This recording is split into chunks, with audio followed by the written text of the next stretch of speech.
Hi, everyone. Welcome to Office Hours. If you're in YouTube, you can click on the little button down below and or the little, not the button, but the little link, and you'll end up in Zoom.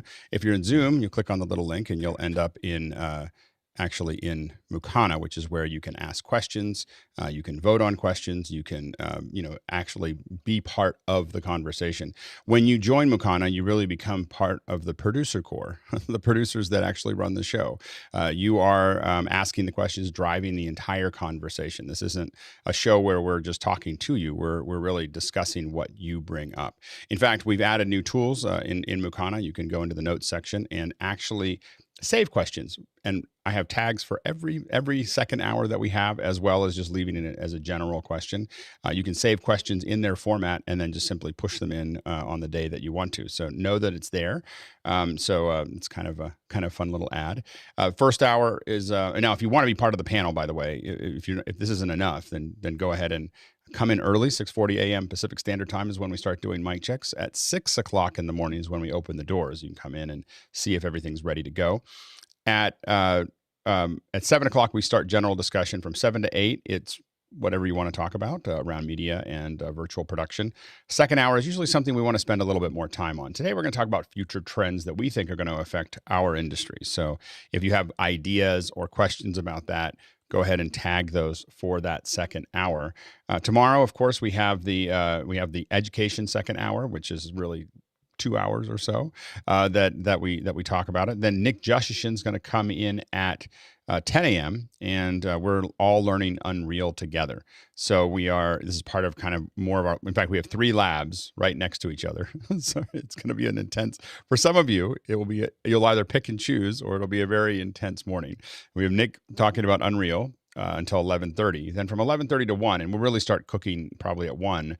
We're going to, I'm pretty excited about this. Damyanti, who is Hosmuk's wife, is going to be cooking with us corn fritters, and she has put out a video actually on how to prepare for this. So I'm going to go ahead and post this. It's also in Discord, so I just put it in Makana. It's also in Discord. There's now a cooking lab in the lab section. There's a cooking together channel, so you can go in there, and both the PDF that has the recipe and the basic instructions, as well as a link to the video, is going to be there. So it's pretty. It's going to be pretty interesting. Pretty interesting thing to be part of, and we're really excited to have her. We're really lucky that she's joining us. So anyway, that's going to be something to check out. And then, if that wasn't enough, at 1 o'clock. We're going to have Jonas Tatel revisit the Raspberry Pi build, which we're pretty excited about. So there's a lot of things moving on Saturday. You definitely want to keep your eyes open for it. And without further ado, we'll jump into the questions. Chris, what do we got? First question. Good morning, Alex. First question is from our own Jeffrey Powers from Madison. If a show or movie references a TV show pre-2K, which is in 4:3, is it better to stretch to the screen or leave it in 4:3? Go ahead, Alex. It's best to leave it in 4:3. Sorry, it's best to leave it in 4:3. Yeah, the really common thing to do if you're just doing a little segment is to make it much bigger and blur it and put it as an under. That's the quick, I don't have anything else to do, or have some kind of graphic overlay to put over it to make it look like it's not just over black. Mickey, did you have something? Yeah, exactly what Alex Goldner said. Okay. Next question. Moving forward, I'm going to have to move my drink, otherwise I'm going to knock it over, reaching for my mute button. Kimo Salvin from Finland says, is there good software for recording multiple NDI signals at the same time? Interested in doing this in multiple platforms, OS X, Windows, Linux. And I guess the question is are you interested in recording or interested in recording different screens that are from multiple platforms? Go ahead, Jeffrey. NDI tools, you can call up their screen, their video. I can't think of the name of the program, and then you can record it from there. Otherwise, you can get something like Wirecast vMix. They will do ISOs of those. You can record them onto one box rather than multiples. Yes, and Mimo Live will do this as well. Go ahead, Rupert. NDI Studio Monitor is the name of the application, and you can record in that. That's perfect. Doug? Yeah, what those two guys said. I yield my time. Very good. All right, next question. Tony Mobley from Newman says, what's the best solution? I love that word best for local backup on Windows and Mac. Best low cost. Go ahead, Jason. On Windows, I would say there's an application called Image for Windows. It costs, I want to say, $50 and is absolutely fantastic. I believe it's terabyte unlimited, something like that. But if you Google Image for Windows app, you'll find it. On the Mac, I love Super Duper. I'm not sure if they've completely fixed the issues that they've had with, what's it called, with the current version of Mac OS, but it's still kind of my go-to. Go ahead, Tucker, and then Doug. Yeah, I use Veeam, V-E-E-A-M. They have an endpoint backup. It's an enterprise backup solution, but they do have it's actually just kind of a free bonus thing that they do for clients. That's the endpoint backup, and it is absolutely fantastic. Go ahead, Doug. I'm on a PC, unlike a lot of people here. I use a program called Retrospect, and that's a very, very powerful backup solution, and it runs in the background, and you can set it up to do it every night, every week. It's pretty good program. By the way, I think I might have made things confusing by putting so many tags in. The only tag, I'm putting the tags in, I'll have to fix this for the saving your questions, but if you have a second hour question today, it's just future concepts. So just keep that in mind as you tag them. And there's a lot of tags available, but some of those you want to just do in your notes. And I think that we'll have to fix that, where you can have a whole bunch of tags in the notes, but not so many exposed during the day. So I'll work on that, but it might be a little confusing. Go ahead, Victor, and then Jan. Super Duper is not ready for Big Sur. Carbon Copy Cloner is. So those are the two most popular ones that I know about. Go ahead, Jan. Carbon Copy Cloner, I was saying, and also Time Machine. Apple's Time Machine is very good. Next question. Jonas Detel from Reutlingen says, what laptop do you like for video editing and live streaming and encoding? I'm trying to avoid the gamer laptop look when I'm on site.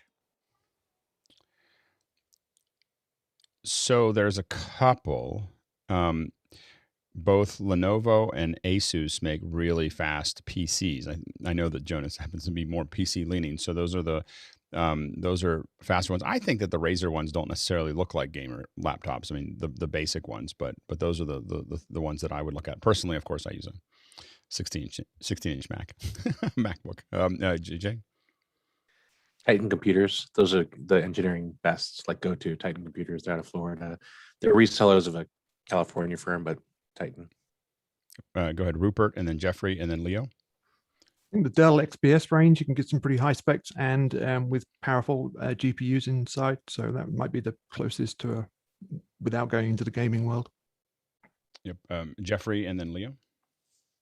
Try and get something i7 or better. Try to get something with discrete graphics, see whether it be Radeon or NVIDIA, but a secondary graphics card inside, and anything that's VR ready will be really helpful there. Go ahead, Leo, and then Mickey. The Lenovo Legions. This is one of them. They don't look gamer like, but they are pretty powerful in what they do, and they're reasonably priced. Go ahead, Mickey, and then George. Dell XPS, as mentioned earlier, and also I've seen Acer laptops with decent graphics cards in it that don't look gamery. Yeah, go ahead, George, and then Tucker. So Dell, I'm going to be testing one here soon that you could actually squeeze a RTX 5000 inside of it, which is going to be a little bit. It's about $5,000, but it's the top of the line. That sounds amazing. Yeah. Go ahead, Tucker. One thing I would consider when live streaming with laptops and anything that's going to be thermally bound is consider turning off turbo, and so it doesn't overclock itself. It doesn't do turbo boost, because the thing that you really want is stability. You don't want it to be able to handle, in good conditions, handle a ton of streams, and in hot conditions, all of a sudden it craters down. So I normally downclock things and get them to a stable state where regardless of temperature, they can function at that level. Next question. Our own Leo Mindell from London says Blackmagic ATEM have updated their software for the switchers to 8.6.1 yesterday. It has the usual general performance and stability updates. Any insights? Is that all it says? Is that all it has listed, Jason? It also updates the TLS version to 1.2. And what's the TLS version? So TLS is the way that you connect if you were to FTP into the drive. It's a higher level of security, and it fixes some nasty, nasty bugs. Got it. Go ahead, Victor. If you have an extreme, it also adds that if you have Ethernet plugged in and a mobile device at the same time, it'll do failover. That's great. So that's it's a good little update. Basic, but good. It's not an exciting one, but definitely a well-needed one. Next question. Our own Jan Landy says, yesterday I was on a Zoom panel and the host asked everyone to share the meeting's YouTube link on their social media pages and say, I was on this show, meeting, blah, blah, blah. What is the opinion if we should do this for office hours? We might do something that's kind of a bit of a social storm at some point. I'm hesitant to ask people to do that, mostly because I'm super sensitive when people ask me to do it. So, and I think it depends on the number of followers that you have and everything else. I feel like it can be just organic. Like we don't really need to, your social media is, I mean, if you really want to, obviously I appreciate the kind words on LinkedIn or YouTube or Twitter. Those are great and welcomed. But I really feel like if it's something that comes from you and something you want to share with folks, that this is important to you, I think that's great. I probably won't do anything that I would feel like is kind of an artifice of trying to engage everybody or make them feel like they should pressure everybody to share something at that moment, because I'm super sensitive about what I post on. I mean, I know that it doesn't look at when you look at my Twitter because I say apparently goofy things, but I am like, when it comes to like recommending things or telling people to go somewhere, I never want people following my Twitter feed to feel like I'm just doing that, like because someone asked. And I hate the whole like, tell everyone you bought something, tell everyone you're on this thing, you can tweet this out. Like all of that is just spam, and so I take it a little bit personally when people ask me to do that in an event. So anyway, so that's how I approach it. So probably I would, obviously the plus side of sharing this is that growing this audience, the more market impact we have, the more we can do. The guests change, the process changes, what we can get as a group changes. So there is a lot of opportunity to share what we do, but I don't think I would do anything where I try to do it all at one time or it really pushed on people to do that. Go ahead, Alex, and then Chris, and then Jeffrey, and then George, and then Jan. I don't think people who follow me on Twitter, because I've got a reasonable number of people, I don't think they particularly care it's me on office hours. Every once in a while I tweet out maybe a second hour or a time code link to something specifically interesting, and then the tweet is about the content being good. It just happens to be about office hours, and I think that's much more kind of honest way of feeding people in. So we could say, if you think that question was well answered, then go to the time code later and then share it maybe with people who think it'll actually help. And I would maybe do it via time code a little bit, and I think then people will find us that way. Yeah, absolutely. Go ahead, Chris. I was going to say that I happen to know from his own personal testimony that our own Bill Davis found it because I had tweeted it, and I used to do it a lot early on, and I stopped doing it. I don't know why. I think you should start. I won't want everyone else to be pressured to do it, but I'll pressure you to. You should. I'm just kidding. But anyway, wow. I think that I'll be back. I have to figure out how to use Twitter. Yeah, exactly. Go ahead, Jeffrey, and then George, and then Jan. Of course, while I can't speak for office hours, my personal opinion is if you ask me, that's one thing. But if you force me to do it, or you say you're not coming back on the show because you didn't do it, then that's another thing. Or just for me, just even pressure, like just to like, we should all do this now. I usually, as a viewer, immediately pull back. Like it feels just a little salesy. And as you know, I'm not a salesy kind of guy. Go ahead, George, and then Jan. I think office hours is pretty much organic at this point. I mean, we talk about it, other shows we're doing, and it's not necessarily a force situation. but we just talk about it because it's a good environment. There's so many times that I'm on Facebook or social media right now, and folks are trying to figure out how to do things. And I mean, Office Hours is just a vast ecosystem at this point. I just love going on YouTube every day and beating it. I like the fact you guys are putting the shows up right after we're done now. I'm able to go back and pick up nuggets like crazy. So it's organic. Go ahead, Jan. Yeah, every day somebody tags me in something about Office Hours and says, today I was with the top 100 people in the tech business or something along those lines. And then I say, yeah, I proved that, but I never thought about putting the link to the YouTube videos in my own social post. And Alex, you mentioned that you would timestamp it. How would you do that? So right now you can timestamp it. So Jeffrey is kind enough, at least in the first hour, to have you'll have links all the way down that Jeffrey puts in during our show. They're ready in real time, just about, which is amazing. And you click on it when you get to that part of the show. When you hit the share button, you can add a time. And I'm pretty particular about it. If I want to share a time, I'll take the time, and then you hit copy, and it'll copy it with a little T. I think it's a T equals or something like that. I think they just changed it, but you'll see a number there. I'll throw it up there and see where it lands when I hit that, and then I'll adjust it. Like I'll add or subtract a couple of seconds here and there because it's in seconds, and get it to where it really is the best experience for someone if I'm going to tweet it out. So that when they hit it, it goes boom right into the part of the video that I want them to see.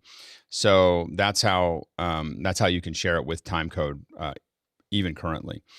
Go ahead. We'll go real quick. Rupert, and then Hosmuk, and then Liberty. So just another trick I do to do that, if you're any YouTube video, while it's playing, you can pause it where you want it, right click on the video, and you can copy the link or copy the link at current time. Oh, that's great. Alex, could we do a second hour on how to share properly on social media? Yeah, we could do that. Put that in the second hour. That's a great one. Yeah, and Liberty will have Liberty will definitely be there. So that'll be a Thursday discussion. Well, it can be any discussion. Liberty's showing up more often, which is great. But yeah, that'll be great on how to share social media. I think would be amazing. Go ahead, Hosmuk. Yeah, I just started saying what I've learned in office hours. Then I just make reference to what I've learned and just advise everybody what I'm doing so that they know where I've learned so they can also go back there. Yeah, absolutely. Liberty. And then just for those that are concerned about being too salesy is knowing that the algorithm, again, people might not see your content immediately. So just putting that out there as well, that it's okay to share and share more than once. Yeah, and you can share about. I try to share about different things if I do it, but but definitely sharing things that came up. That's great. Next question. Kyle Hammond from Chicago says, I missed the studio hour yesterday, but I need to run some cables in the walls, just over 25 feet, HDMI or something else. Go ahead, Rupert. Well, the longer you go with HDMI, the more risk you run, especially in walls around other cables and stuff like that. So the longer you go, the more you should probably consider SDI and coax. If you're retrofitting into the walls too, that might be easier to run rather than trying to get HDMI connectors through holes. If it's new construction, then put in a conduit and then you can pull in whatever you want now or later. Yep. Go ahead, Leo. And just to go further, and absolutely on the SDI. SDI is designed for this. HDMI is not designed for going in walls. Go ahead, Marty. It would be a shame to install a cable that's not compatible with your equipment. So I would ask what equipment you're putting in and choose your cable accordingly. Go ahead, Mickey. And definitely SDI, and of course, at the very least, the Cat 6A or Cat 7 if you can. Yep. Go ahead, Tucker. Yeah, I would probably lean more toward either fiber or category, and then either use Bolins on the ends or convert. SDI is also a really, really good option. The issue with HDMI is, one, you'll wind up with, at that length, it'll have Redmere chips in them, which can impact performance. Also, HDMI spec changes faster than any of the other specs. So you're landing on HDMI. It's like, okay, now that's HDMI 2.1 in 6 months, a year. It's not going to be compatible. So my summer project is to rerun all the cables in the house. So you know what I'm doing? I'm pulling a cat. Some things are for ease of use, and then some things are for longevity because I never want to do it again. So I'm going to be pulling 2 SDIs, one Cat 6, and a TAC 12. So if I'm going to go through the trouble of pulling all these things, I'm going to have 12 strands of fiber that just sit there. I don't think I'm going to use them immediately. But I'm going to have them in the wall so that I never, ever have to run signal cables ever again. I'm doing the SDI because I just got a lot of things that connect to it, and so it's just easy to go one in, one out, just to know that I can get to that room. Most of my rooms have already something in them, Cat 5 at least. And then I'm doing the Ethernet, same thing. It's just easy. I don't want to have to worry about a converter to do it. But the TAC12 is what 10 years from now is all I'm going to use. And I say that only because it's really cheap compared to what it used to be. I mean, 25 feet will be nothing, in the grand scheme of things to put it in. And then the running part is the pain, and I just don't want to do that again. Next question. Our own Jan Landy says, Elgato just released Cam Pro Link 4 HDMI internal card for Windows 1064. They also released Acoustic Treatment Foam. Has anyone tried or know anything about it? I think he's asking about the foam, aren't you, Jan? Asking about both. The card seems to be pretty impressive, and I figured if anyone would know, it would be Jeffrey Powers. Go ahead, Mickey. Yeah, I probably wouldn't initially trust the Corsair, a company that creates computer components to create acoustic treatment material. But that's just me. That's his approach to it. I mean, acoustic material. Corsair generally buys things and then turns them into something. With the card, is it particularly less expensive than? I haven't seen it. Is it less expensive than the Blackmagic version of that? They just released it today. I don't know what the price is, but Jeffrey's got his hand up, so he's the expert there. Go ahead, Jeffrey. Well, I'm really not the expert on that because it came out today. It's $359. It is a 4-plex card, so you can set up to 4 HDMI 4Ks.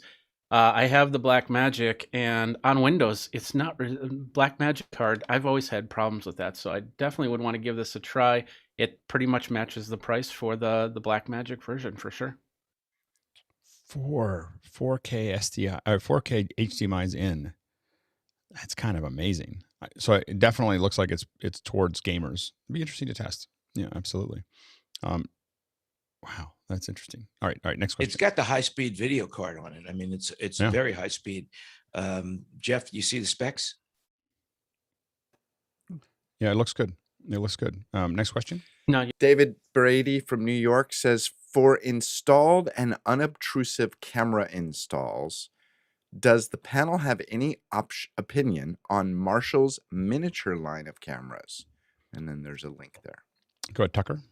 I'm on a CV343 right now. I've got a bunch of them. There's the newer version of the same camera that they are absolutely fantastic. If I was installing them, I would highly, highly recommend going ahead and making sure you run RS422 to them. So run serial data to them so that you can do central control.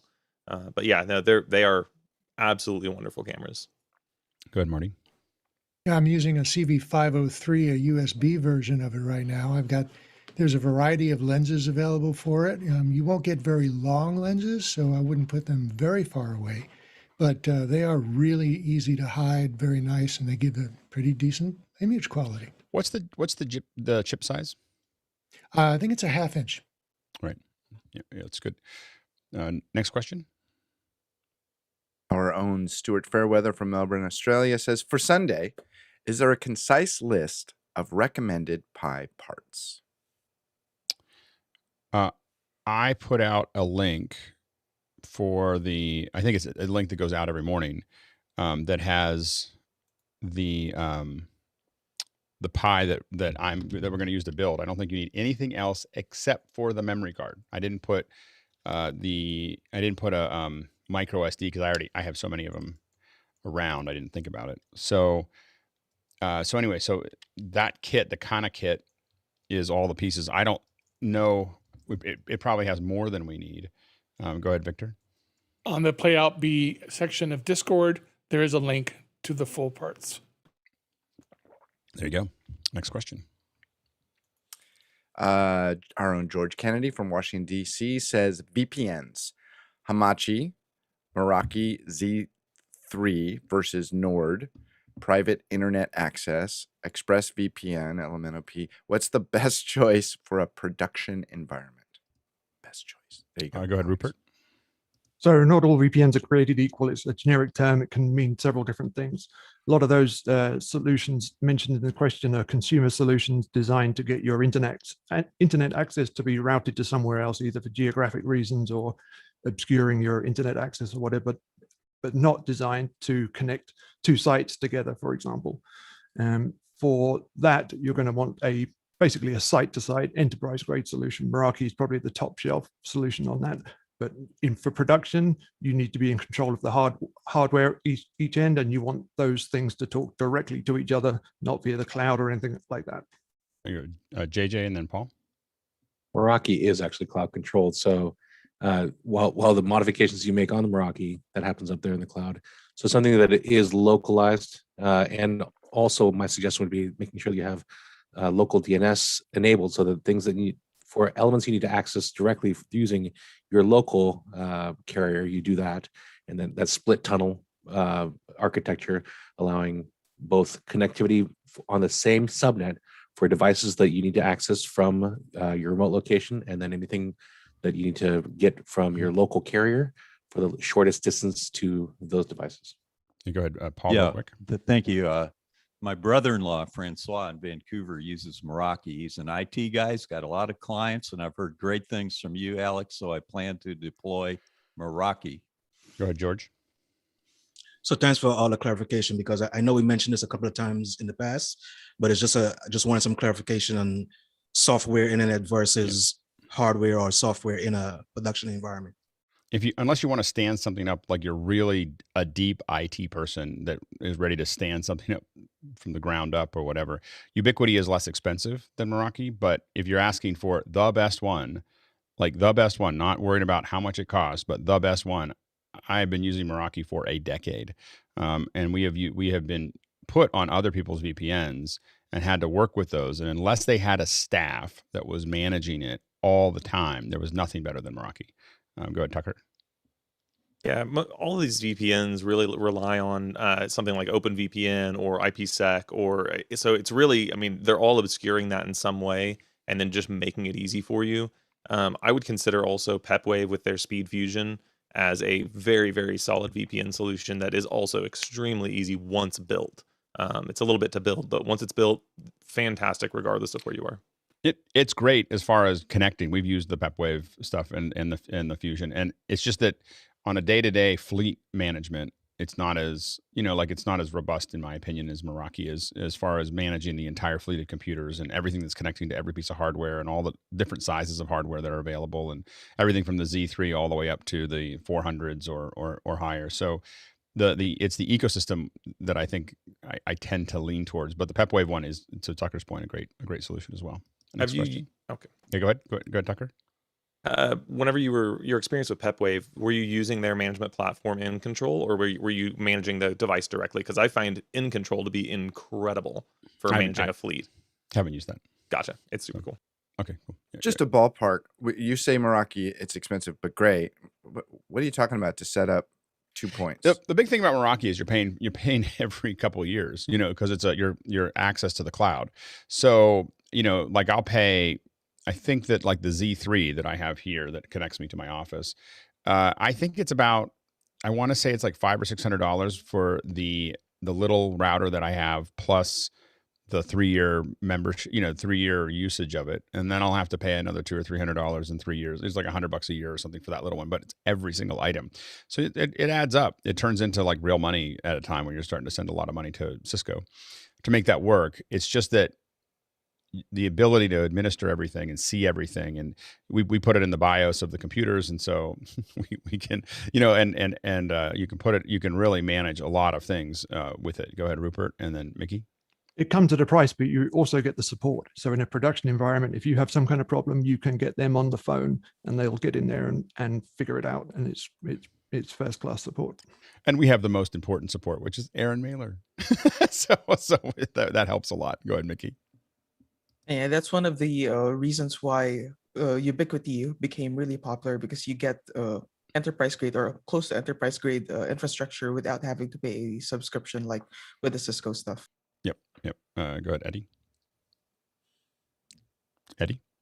Oh, there you go. I'm sorry if you just called on me. I did. Thank you. The consumer grade ones, like Rupert mentioned, the problem with those is that there are companies like GeoGuard and many others that rightfully track all of these anonymous VPNs and proxies. And so if you were to go with one of those services, it's very likely that you could be blocked on a lot of the services that we use as publishers. So keep that in mind. And at the same time, there's probably a couple million records of IPs out there for users that sign up for free VPNs, and they be Lost you, Eddie. Sorry about that. Next question. Speaking of connection, I seem to be here, and maybe it's just me. I'm hearing what sounds like little micro stalls from Alex Lindsay. Are you possibly on your Wi-Fi? I shouldn't be. My Wi-Fi is on, but it should not be the. Maybe it's primary. Just me. Go ahead. All right. Next question. Leo Mindell from London, UK says PTZOptics has updated all their cameras to NDI V4 IHX. What does that bring to the party?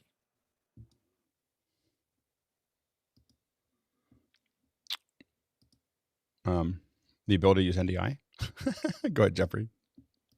Well, for the older cameras, it's probably just the ability to connect to anything new that's going to be using the version 4 HX. I wouldn't really trust it as a full version 4 HX, even though the PTZOptics has a good track record on doing that with NDI. But then they're also refreshing their camera lines from what I've heard. And so the new cameras will also have the V4 HX protocol in there. Next question. Next question comes from Rupert McRae from Dallas, Texas. He says, on a Windows 64-bit machine, has anyone experienced differences in performance between the 32-bit and 64-bit versions of Zoom? Anybody notice anything? I mean, I don't think that Zoom would necessarily, other than being compatible with a 64-bit architecture, I don't think it would add anything to the performance. It doesn't really need that much addressable memory. Go ahead, Rupert. So I have just installed Zoom on a couple of different machines, and I noticed that the default download from the website is the 32-bit version. And noticed that's what I ended up with. So I kind of went back and drilled down, and there is a 64-bit version available. So I'm just wondering why they have that as the default and what the difference really is in the real world. It's probably because generally most people's computers are on PC side is probably 32-bit still. And I mean, the vast majority. And so you don't want to have them download something that won't work. And so it probably doesn't have to do with, and they're probably hidden there because some people's architectures are only 64-bit. Go ahead, Courtney. Yeah, a lot of time it's just the installer that's 62 or 32-bit. I think the app is probably 32-bit itself. And the reason they do that is because on smaller PCs like these stick PCs, they come with Windows 32-bit. And so if you put the 64-bit as the default, it wouldn't install at all. So they probably default to 32-bit to cover all their bases, because the 32-bit will install both on 32 and 64. And I don't think there's going to be any difference in performance. Go ahead, Rupert. Yeah, I just in my troubleshooting process, looking at my task manager, the executable that is running in the background is 32-bit, and it seems to be high demand in terms of over what my system actually has to offer. So that's just what I was looking at. Interesting. Next question. Here we go. Nick Goodfriend from Bedford, New York says, would the panel please discuss skeumorphic platforms gather oheya around as a necessary solution for the near term? I'm not going to subscribe to it as a necessary solution. Go ahead, Leo. So I don't think it's a necessary solution, but they definitely offer something that you can't get in certain environments and you can't get in Zoom. And the main thing that they offer that you can't get in Zoom is the ability to have easily controllable or uncontrollable free discussions, and they work really well in that environment, some better than others. So I think Gather works incredibly well, and I think that Wander does. The other two I don't think do, in my experience so far. That I actually think there is a good Wander works because it's simplistic, and you just can see what you're doing, and you can see there are the bubbles, and you join the bubbles. That's it. And Gather, because Gather has that momentum where you're actually moving around, although I know that everybody doesn't like the sort of the 8-bit Windows environment, but there's a reason they work, and we do need them to move to the next stage, but they're not, I wouldn't say that they are the solution forever. Go ahead, George, and then Jan. Pretty quick. So very quick. So clients, as Leo mentioned, clients use it for be able to keep fast communication, but when we have to go into it, it's very problematic. Go ahead, Jan. Yeah, the skeumorphic thing, it just doesn't seem to work virtually for me. It's good for, home use, but I don't think it's ready for prime time and corporate work at all, any of those. There is one called Macro IO that I'm experimenting with that basically has a function to let you know if you're hosting a show, how much people are talking on your show, so you could focus in on those people if you want them to participate more. But other than that, the skeumorphic thing, it's like looking at a notebook on digital. What do you need it for? Go ahead, Nick. I think I agree with what everyone's saying. I just, from my perspective, there are students and teachers that I see gathering that it's an antidote to the much maligned Zoom exhaustion. It's just easier for them. I agree it has no future, but I think inadvertently Leo said it's needed. He doesn't want to acknowledge that it's necessary, and I think long-term it isn't. But we have to make it easy for people to gather and speak in a different environment from this without these production values. Yeah, I mean, we do that here too. And what we do is we let everybody decide whether they want to be in front of everybody or not. So the thing is, that's why we do it in a webinar instead of a meeting, is specifically so that the people who want to just watch and be part of this conversation can do that without having to turn on their cameras. And so I think that there are some kind of in betweens. I won't join one of those. Like they just make me crazy. The oheya just underlined that I don't like that format at all. And I won't, like, literally, if I see it, I just say, well, whatever they're saying is not important to me. Like and I think so for all the people that say I absolutely have to have it, there's a group of people that say, I'm not going to go into a playpen, which is what they all look like. Go ahead, Chris. I may have lost a friend last summer when they invited me to one of their production meetings where they were building a skeumorphic system. And I just told them, I go, I will never click on that button again. It drives me nuts. But I'm interested, one, Nick, are we both using the word skeumorphic the same way? And is it the ad hoc, independent, one-on-one discussion that you're looking for? And can that be achieved by having some random breakout rooms that people can go into and have a little one-on-one? I mean, I just want to say I agree with Alex. It's kind of Second Life all over again. I hate it. I think I don't buy it. But I have found that teachers and students respond to that as an antidote to this. I think it has no future. I think the thing is they read that stupid article from Stanford, which was written by someone who doesn't know what they're talking about, who has no, like, and they have this little opinion now that because another educator told them something, and that person, should be fired for what they said in that thing. I mean, it's ruining terrible. People's careers. It was terrible, and I agree with that. I'm just saying that long before that article came out, people have said, oh, this is great, this is different. I'm listening to the audience. I agree with you, but Sure, I'm just saying that this is what they're looking for. Yeah, it's just that it won't, like, the thing is that what people end up wanting is to be connected to other people and to have meaningful conversations and to learn things about things that they're interested in. That's what they want, and then it's just a matter of figuring the thing out. And no one wants to dress for the occasion. So, okay, well, they don't have technology. Well, they did go out and buy a suit when they went to something, or they bought really nice shoes, or they bought a nice dress, or they have a car. All those things are things that they spent money on because they thought they were important, and they just haven't gotten around to buying a new camera and mic because, this is the future. It's not.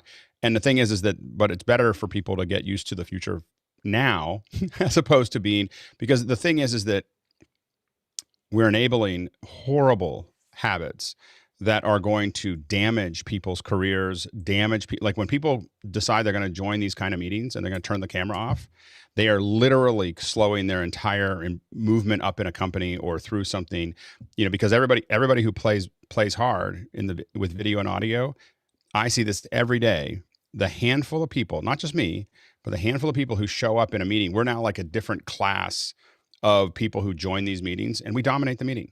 Like there'll be 3 or 4 of us in a meeting and we dominate it. Like everyone listens to what we said. Everyone, and so the thing is that these little goofy little things that people are doing are actually enabling things that are undermining people's ability, because, and what we should be doing is going out and it's my fault I haven't put up the second article that I was going to put up to not educate people. I think, Nick, you're probably right that people, it's hard to give people what they really need as opposed to what they want, when they're like scared and afraid, and so that what they want right now, because they're scared and afraid, is something that is actually not productive. Now I personally just turn down those shows because I'm just like, I'm not gonna waste time on that. But I think we're agreeing violently. No. It's so I agree with you. I think that people will, as scared and afraid, they're going to hang on to these little vestiges of the past for as long as they can. But and we may end up, a lot of us may end up working on those projects, and engaging on them. But people will eventually realize this isn't what they wanted. Go ahead, Leo. So the big thing I see that works, as I said before, is the Wonder, and the fact that you can move people around, and it's taking away some of that jazz and the third party stuff, which really, I think we agree, the one we looked at last week, I found horrible. I just found it horrible. I'm just trying I guess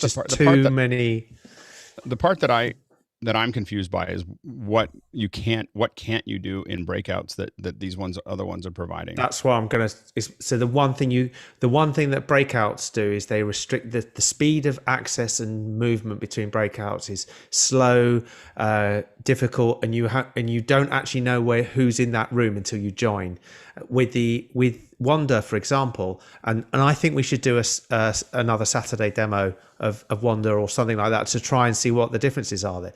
There is a different experience on some of these, but I think the one last week, really, I couldn't see anything that wasn't. Yeah, we'll do another, maybe not this week because this week's pretty busy. Yeah, but maybe the following week, maybe we'll do another test of Wonder. Yeah, I'd like to see it. Go ahead, Chris, real quick, and then we'll move on.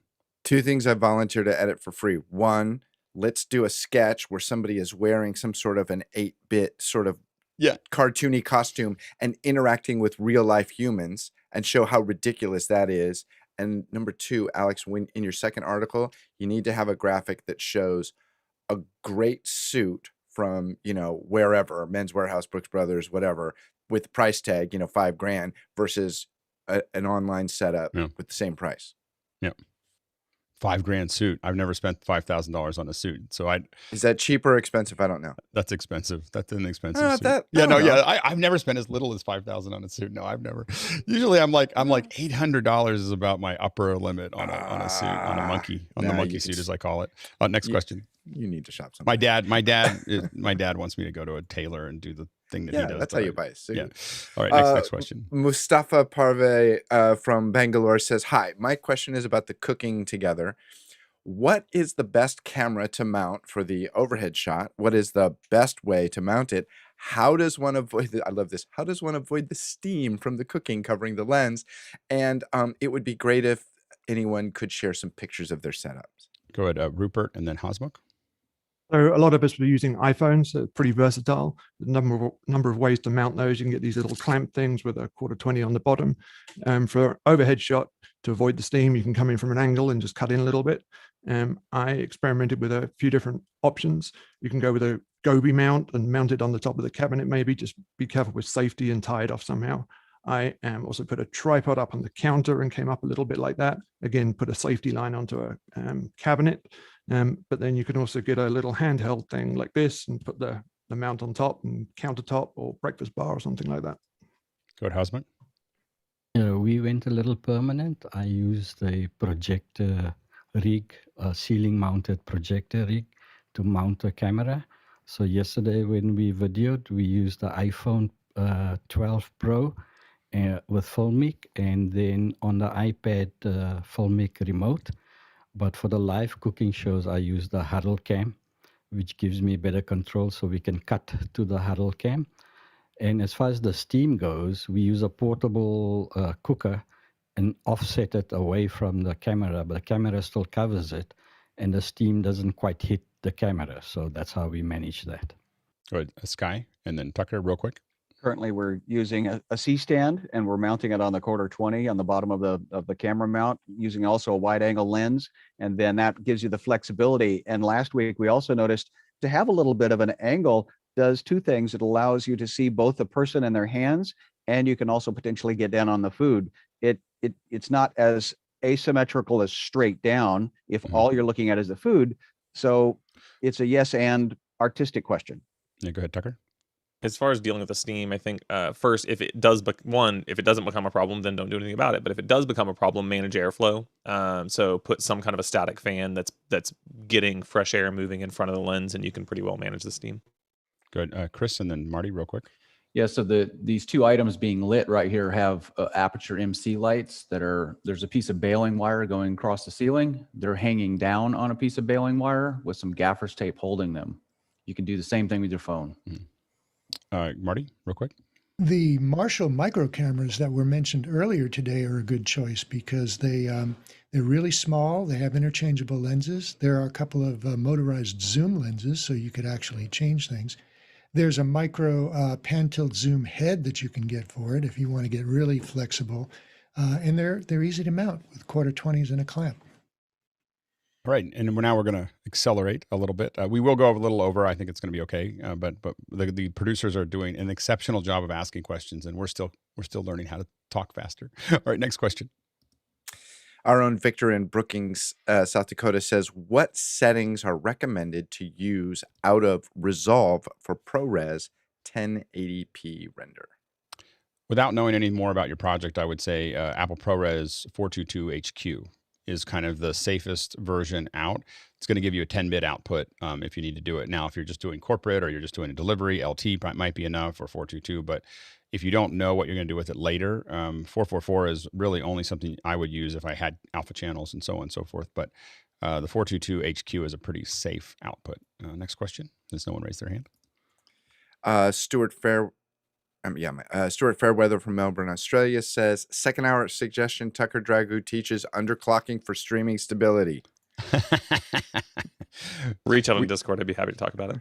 All right, cool. All right, next Doug question. Ferguson from Fort Wayne says, what is the fastest way to move attendees into specific breakout rooms? Note, some of these attendees will be the moderators of these rooms. Go ahead, Leo. So you can do preloading of them if they've registered. And if you're going to be doing a lot of things with breakout rooms, I would really recommend pre-registering, because if you don't do pre-registering, you're fighting a battle. But you can only do it once in a meeting. Once it's done, or you can only set those up once. You can't reset them up once you've done them. The other way of doing it is that you actually turn around to your attendees and you ask them to put something in their names to make it easier for you to find them. So if you rename everybody in here to, say, put in your number, room 1, room 2, room 3 in their names, it's a really quick way to find people and move them across. Otherwise, trying to do it by hand, I had to do something, it just falls apart. Go ahead, Beju. Yeah, reach out to Andy Carluccio for Zoom OSC. He's working on a solution right now, and it's really flexible. It's in beta right now, but it's looking really well. The way that I do it is that I let people choose where they want to go, just like they would have in the real world. so that way I just tell you go. All of you go to, if you're interested in this, go to room 1. If you're interested in this, go to room 2. It is a little bit slower. I mean, I'm just saying that's another option to remember. Go ahead, Leo. So one thing also to note, when you're actually creating breakout rooms, the cogwheel on the left-hand side is really, really super important. Do not just create them without clicking on it, because you can do exactly what Alex says, which you can allow people to select. You also can change the time of how long the room is open and when the notifications close. As with lots and lots of things with Zoom, the minute you launch something, you can't go back and change it. It's too late. So you can't make those changes afterwards. Go ahead, Jan. Yesterday in the breakout rooms, we couldn't leave the breakout rooms. We could only leave the meeting. How do you make sure that that doesn't happen again? That must have been some update. I've never seen that before. I've never seen not being able to leave a room ever. We'll test it today. I don't know if it'll never happen again because it'll happen. It might happen today because we don't know, but we'll give it a shot. All right, next question. Earl Negreet from Westlake Village says, in a new school building being built, and we want to send display and sound to 2 different wall-mounted displays for the students to see. I'm looking at HDMI matrix splitters, but hearing there are issues that you just brought up with longer HDMI cable runs. Should I be looking at something else? Go ahead, Rupert. So if you really want to stay in the HDMI world, there are those active optical cables that have been discussed here a couple of times. That might be an option, but I also encountered a new solution recently called Monitors Anywhere. It's a IP-based solution. If you're distributing from a computer, it installs virtual monitors on the machine, and then you have a network device that you put on the back of the TV, connect it to your network, and it'll basically stream AV to that screen, and that's pretty modular. You could add more later at just a drop-in type scenario. Okay, Leo, Mickey, Marty, and Tucker, but real quick, we're going to try to buzz through this.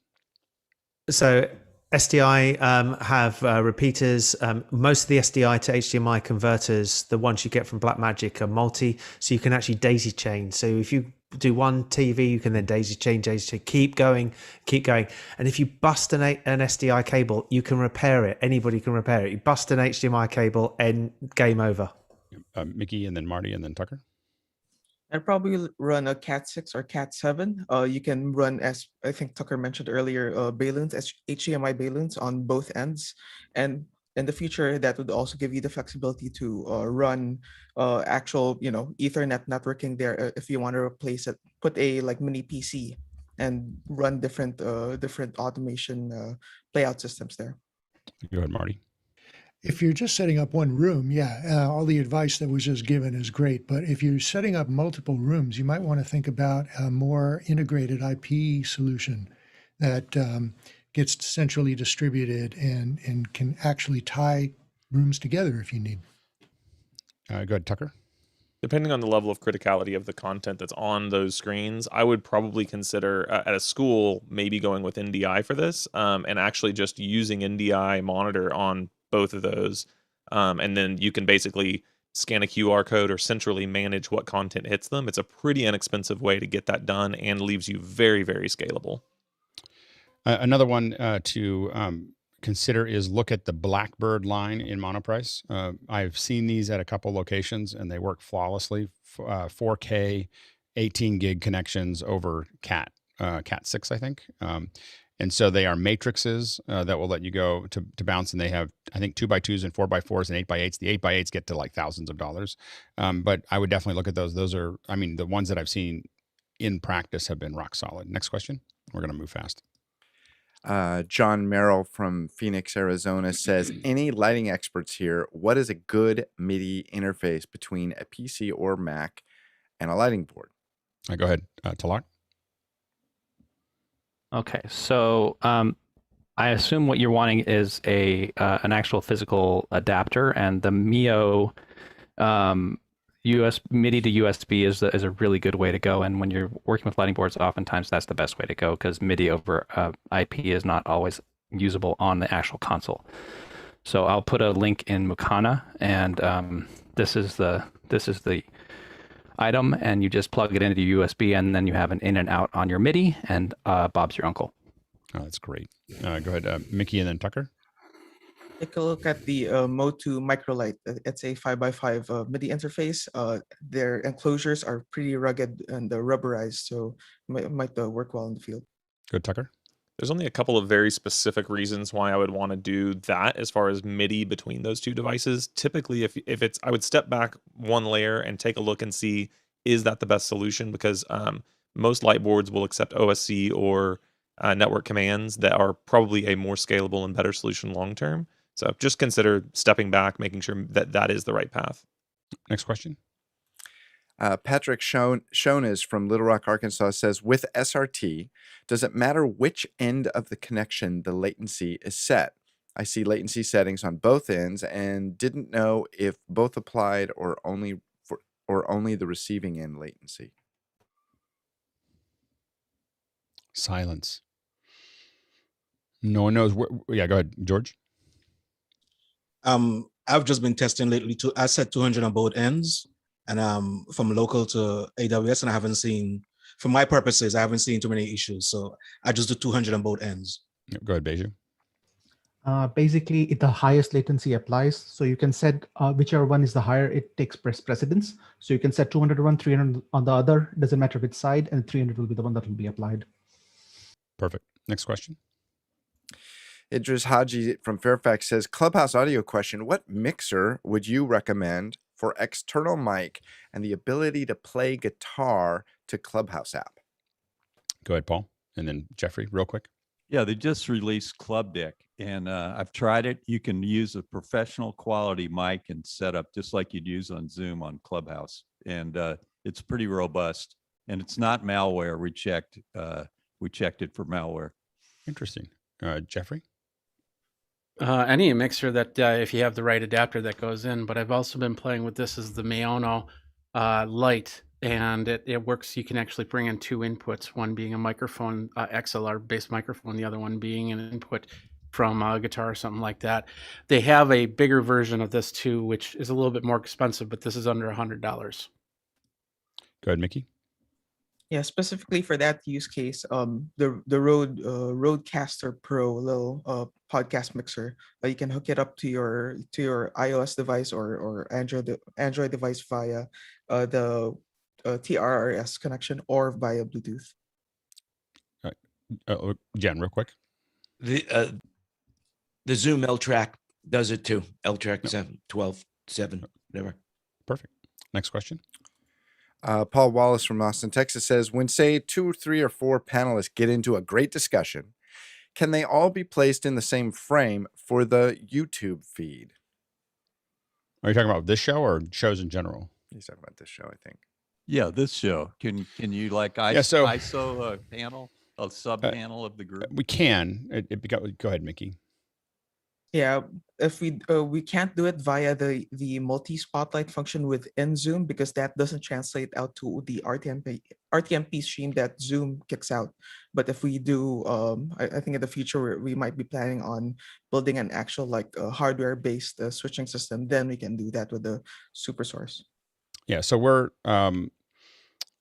in May. I now have to commit to this because I have something else. In May, we're going to start experimenting pretty heavily with live streaming the screen scrapes because I have a larger event that I have to deal with that we're going to all be available for. Anyway, coming up in the summer. And so we will be experimenting with both ISOing people inside of this for the first hour, but then like if we have a guest, putting them into the kind of the more separated version that we have so that we can really build a full show for the second hour. And so we're going to get kind of in this idea of having this kind of thing as well. And so it will get to a point where the YouTube version looks different than this version because we'll have 5 or 6 computers that are pulling frames. And I know we could do it in AWS. We're not going to do that right now.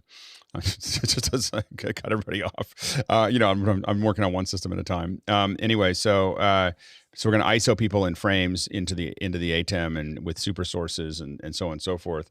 And then in the second hour, actually cut to where it's just the handful of people. Because I think sometimes when we have guests, we just really want to focus on those folks. Now we can still bring people in from this side as well. So we're going to kind of play around with this kind of more hybrid, different kind of hybrid model where the second hour at times looks much more finished than the first hour. And even the first hour could end up being a little bit more finished, to your point. So we're just in the process of finishing up some of the rebuilds in our master control to do that.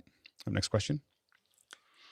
Tim Gross from San Francisco. The ISO recording NDI feeds of vMix calls consistently experience stops or stuttering when the call resolution changes, a vMix feature to deal with internet volatility.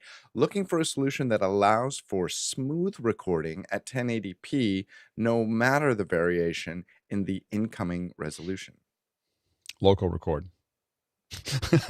There's a couple different solutions for local records that vary in price, but you're never going to get perfectly smooth over the internet. I mean, not never, but very rarely are you going to get perfectly smooth and low latency, under 300 millisecond type of connections. Go ahead, Beju.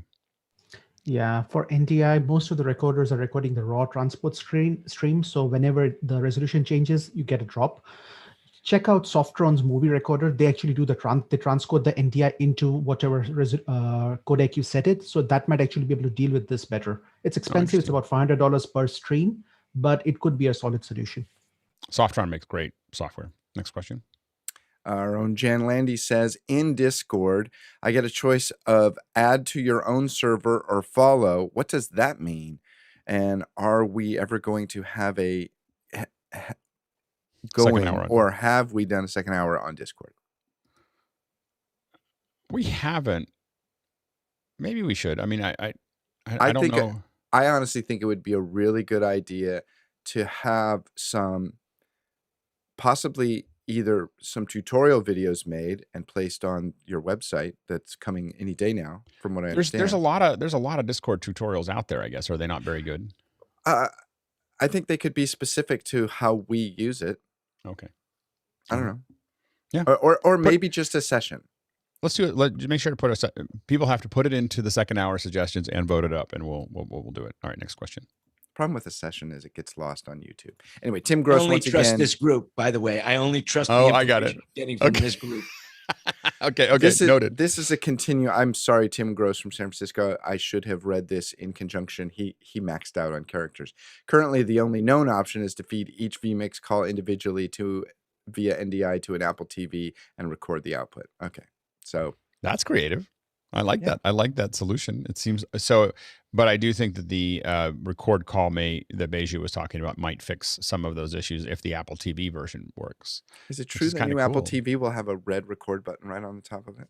Oh, that would be amazing, wouldn't it? It is not going to happen, but it would be awesome. All right. I'm just looking for 120 frames a second. All right, next question. Marius Menzeil from Johannesburg says, best way / settings to playback video as part of a keynote presentation over Zoom without losing too much quality or drop of frame rate. Go ahead, Rupert. So to get the best frame rate, you're going to need to capture that as a camera input rather than a screen share. You can get a bump in resolution by getting a Zoom room or a Facebook portal or something like that. But then you will need to get your presentation into a camera input. So you could either output it to HDMI into a capture device somehow, into your own computer even, or through a screen scrape through a virtual input. And getting the 720p is good. Remember that you get to choose 720 or 1080. It doesn't drop when someone has a bad connection. It doesn't drop from 1080 to 720. It just drops from 1080 or 720 down to 360. So the reason that is important to keep in mind is that if you do get upgraded to 1080, you're forcing all of your people watching to be at that resolution too. Just something to keep in mind. All right, next question.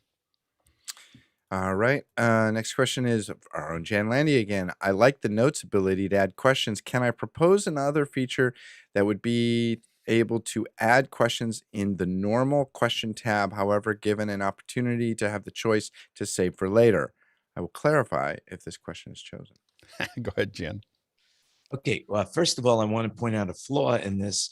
And that was that once you submit a question, you can't edit it in the note field. So it's uneditable. Once you click send, it's uneditable, just an FYI. It's good. That's the good other point. thing is, so the other thing that I made a note here, questions submitted, you cannot edit. Is there any way to leave a Makana suggestion in Makana or only on Discord for improvements to Makana? It is a weird thing not to have a feedback thing. I'll talk. Put that feedback right now. You're still gonna have to put that feedback about Makana into Discord, into the Makana section of Discord. But I think most of us have found that Chris is pretty responsive unless I tell him explicitly not to work on that feature. He does pretty much a lot of the stuff that some people will ask for, things that are maybe not compatible with things I'm planning to do with the future of Makana, and so I'll veto them quietly with Chris. So if your feature doesn't get added, it usually means it's in conflict with something that I'm not ready to talk about yet. So, and sometimes I'll talk about it, but sometimes I won't. Let me explain my feature that I think is a good idea. So when you go to enter a question in the normal question field, we should have a choice to save that question for later rather than have to go to a separate screen to write in the question for later. So I think that what we should do, I'll talk to Chris about it and put it into Makana. What you want is to be able to revert your own question back to notes. That's the request. It's not to just save it somewhere, but you should be able to take your own question and decide that you want to push it back to notes. Yeah. And that might be useful also, like when we say someone asks a lighting question and we might say, you got to wait until Talak is here, or someone asks an AWS question and you got to wait until you see Tucker or whatever. That might make more sense. But that's what you want, is to be able to push it back to notes. There's behaviors that will really screw up our show if everyone does that often. Near the end of the show, it'll make it, there's all kinds of problems with that, but we'll see how it goes. We'll play with it. Go ahead, Hasmukh and Talak real quick. I assume you can revert if the question is locked. So once it's locked, it's in the system. Yep. And that would remain the same, because it would create chaos for us if otherwise. Talak? Oh, I can't hear you. I think moving it to the note, back to the notes, is nice rather than edit it, because you move it back to the notes, you can fix it and deal with it, and then put it back when you're ready. It's the way to edit it. Now, what I would say though is that we're still going to have an issue where as soon as it's voted on, it's locked. Like you can't. So there's a whole bunch of. So if you will not be able to pull it out if it's been voted on, because it's no longer your question. It's our question. Like it's the people who voted on it. It doesn't belong to you anymore. It belongs to everyone. So as soon as there's a vote, and if it's negatives, it'd be fine. You could take it out and fix it and put it back in. But if it's in a plus state, it's no longer your question. It's everybody's question. Go ahead, Jan. The reason why I would like to see that change too is because a lot of times you ask the question and then you've always said, hey, the panel changes, so the question might be more applicable at a later time. And what I would do is I would just cut and paste my question into back into my notes. But again, once someone votes on it, it's no longer your question. It's the group's question. So that's why you can't edit it. So anyway, so that's the thing to keep in mind. Okay, I think we got a couple of little questions. The last two questions, I'll just go ahead and answer them. No, it's a big deal. Alan from Cedar Rapids, and I've checked the attendee list. Maybe he is still here. Alan wants to know how the Discord link works. We posted at 6:40. And expires at 7:10. And it expires at 7:10. So that's why you found it, and it had expired. It's a rite of passage. Everybody had to do it. You got to do the thing. You got to do the thing. Like that's just the thing about Discord, is you got to do the thing. And people ask all the time, like, hey, can you just send me the Discord? And I'm like, you got to do the thing, And people ask me privately, why does Alex do that? And I go, I don't know. It's this thing. I do it so that people are really committed to being part of that community. And if they're not part of that community, I don't want them to, like it with a little bit of work makes everything better. Like just a little bit of effort. And if people aren't willing to do that simple little thing of getting up at one point somewhere, I know that for some people that's 2 o'clock in the morning or whatever, or some people whatever, but you just got to do it once. And if it's not that important to you and you're not willing to do that, I'm not upset. It's just not the place for you. Like this is the place that serious people have good conversations about things, and they're appropriate and they're cool. It's the best, in my opinion. I'm on a bunch of Discords. It's the best one. Like we have a really, really incredible community in there. But I strongly believe that little speed bump is part of that. We're not as big as a lot of the other ones, but we also, have very few issues, not no issues, but very few issues on it, partially because it's a little harder to get into. And everybody has a little window that everyone did at one point. Go ahead, Rupert. And then, and by the way, if it starts growing quickly, you need to know I'm going to make it harder to get in, not easier. Like it's, I'm not interested in, like, it'll be like, you have to come on Friday, so pray that I don't change the deal any further, cause I'm not interested in having Discord suddenly explode. I'm not looking for size. I'm looking for quality, and we just have such a great community there. In fact, we probably will, if there's a couple things that we're working on, if it grows too quickly, there'll be more time and effort that'll be required to get into it. You have to answer a bunch of questions, and there'll be a secret code. And no, I'm just kidding. I go ahead, Rupert, and then Mickey.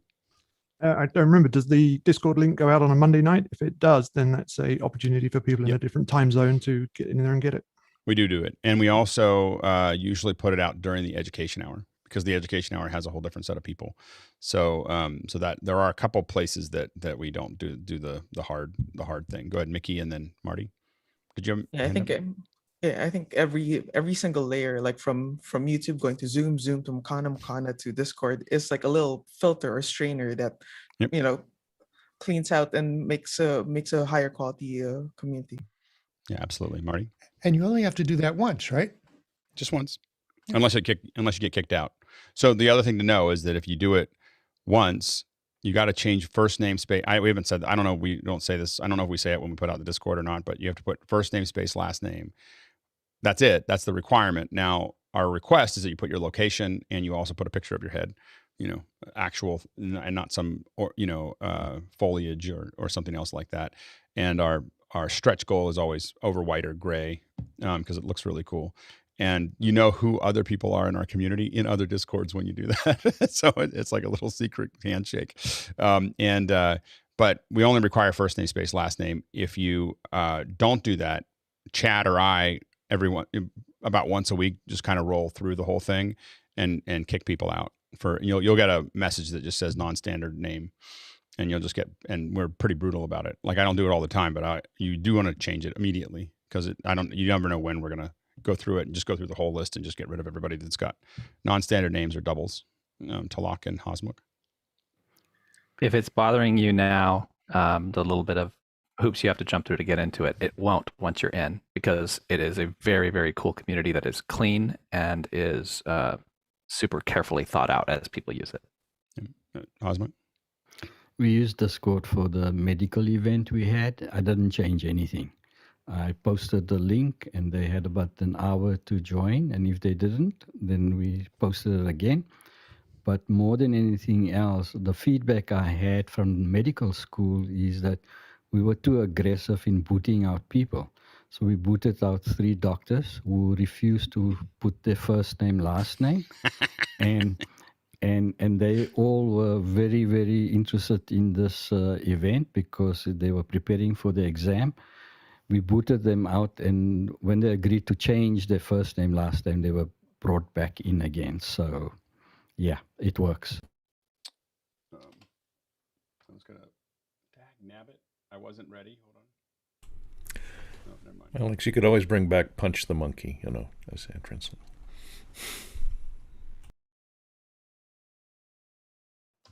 Is everything okay, Alex?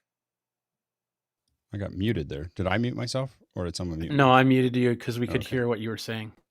Oh, I don't think I said anything bad, did I? All I was going to say was action equals possibility greater than circumstance. So the thing is that you either, so for Hosmuk, the possibility of being in the group over was greater than the circumstance, and they took action. So you want to look at that equation over and over and over again, because it is like gravity. Because if something isn't happening, if there's no action, it's that equation. The circumstance is higher than the possibility, and then the delta between the possibility and the circumstance defines the velocity of the action. All right. Anyway, we are now ready to change gears. A little late. Our producers are doing better than we are as panelists. They're giving us incredible content to chew on throughout the thing, and we're still learning how to deal with the fact that they've gotten so good at it. But now we're moving into, go ahead, Chris. Yeah, I'm a little confused. I see 2 questions. They both have a different second hour tag. Yep. Yeah, because I added. So what I did is I added tags for everything for the week, so you could tag things into the future. What I have learned, this is the first day we had that. So the first day is and so not no one, but it's a little confusing. So we're not going to worry about the Raspberry Pi one. We're going to move that to the Raspberry Pi discussion on Saturday. I need to put the tags. This is something I have to do with Chris. So I need to put the tags only in the notes section, and then have them. There's a whole tagging thing that this has brought up that I have to figure out. So anyway, I pulled at a little thread that I thought was just going to be a little thread, and it turned out to be a huge section of the sweater. So anyway, so now there's going to be a bunch of patching. Fell off. Yeah, exactly. So I'm gonna have to talk about Chris about putting the sleeve back on, because I definitely created a problem with that behavior. So anyway, so that's what happened. It's confusing. We'll get it fixed. All right. Let's jump into the questions first. All right. So And what we're I'm really lo- thinking about is just looking at technology in general, the future trends. It can be technology, it can be behavior, it can be things that we see coming, because a lot of things are about to change. We're about to go through a lot. We've been through a lot of turmoil, and we're going to go through more turmoil. Like we're in that Chinese curse, may you live in interesting times, where you don't really know which way it's going to go. So every once in a while, I think we need to back up and just talk about what do we think is coming and how do we think it's going to affect us, and how are we going to affect it, in a lot of ways.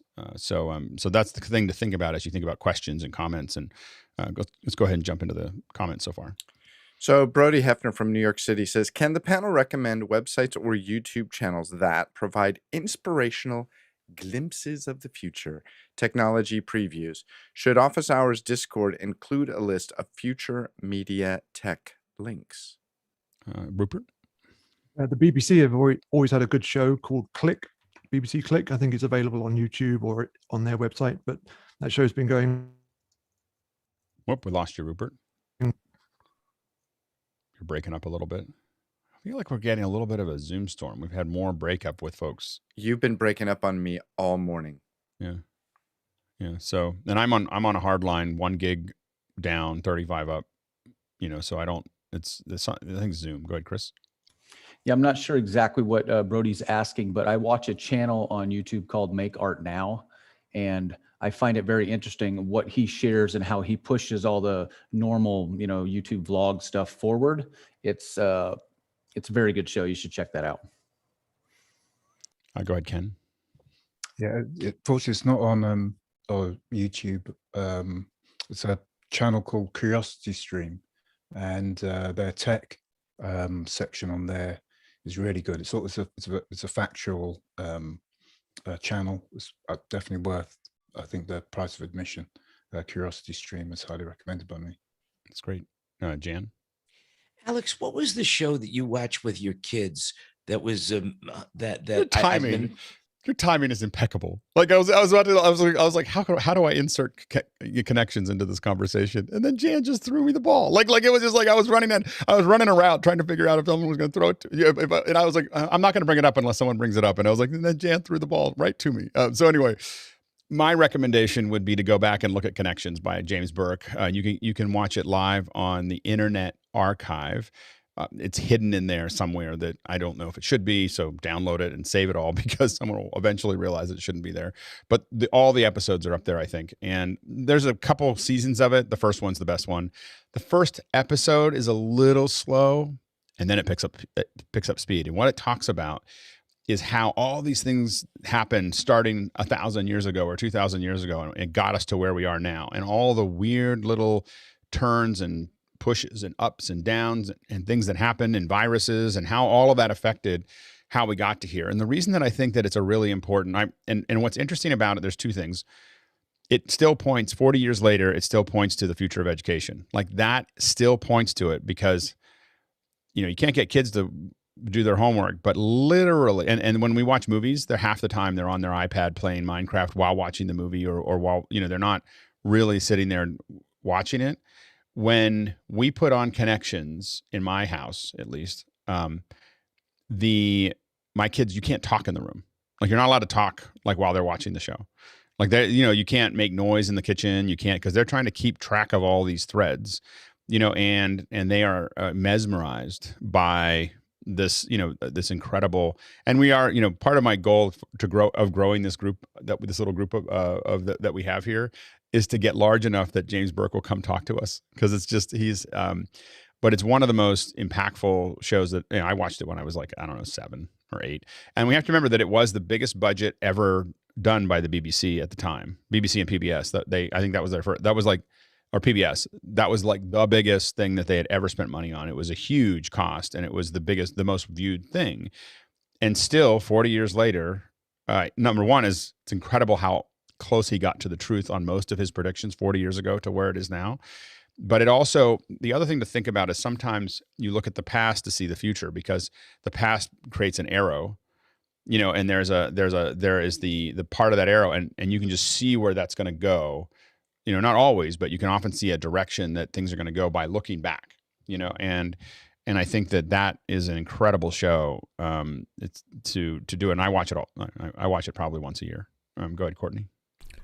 I've mentioned it before, but one thing I like, and it has a slight humorous tint to it, is Answers with Joe Scott, guy out of Dallas, YouTube channel. And he does deep dives. He does one video a week, and he'll do a deep dive into different subjects that a lot of people are asking questions about, and well documented, well written, and lots of, you know, visual, you know, aids along the way, and written with a kind of a comic flair, so it's kind of interesting.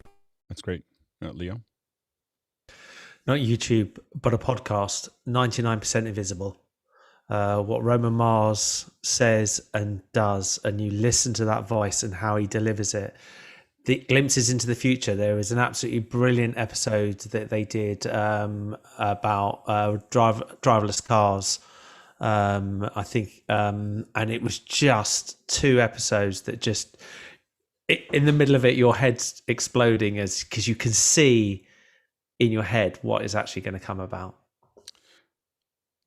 Boxes that we can just live in that move. That's my future. Anyway, it's just brilliant. You've got to get him on one day if you can.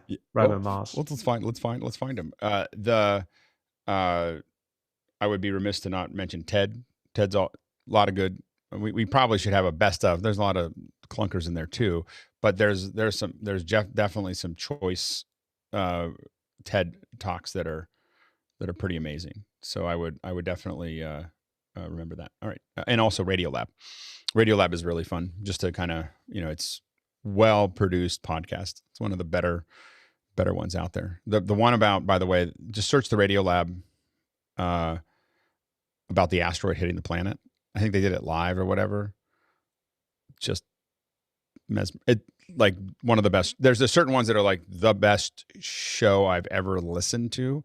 And the one from a science perspective, the one about the asteroid hitting the planet and all the things that happened, and the fact that, you know, basically it turned the planet within a couple hours, turned the planet to 700 degrees everywhere. You know, and you know, and why it happened, and how we think it happened. Of course, we're all making it up because we weren't there, but fortunately, but those are, it's a really, really good. Go ahead, Mickey, and then Jan. Yeah, not necessarily about future technology, but something to get your brain ticking on YouTube would be Veritasium and the Smarter Every Day. Both of those are fantastic, like fantastic channels. Yeah, absolutely. Jan? Just, Twit TV, by the way. And there's a show called Mac Break Weekly. Yeah, exactly. You guys have heard most of them know what they're talking about. There's this one guy, he has no idea what he's talking about, and they should not let him on the show, but he shows up every once in a while. All right, next question. Cost me a fortune. I even bought a fidget that cost me $150. But it was great, wasn't it? I love it. I got 2 of them. They are really good. All right, it's the best fidget ever made. Next question. Joe D'Amato from Vancouver, BC says, do you see a VR goggles based meeting space in the future, or is it just too gimmicky and distracting? Go ahead, Alex.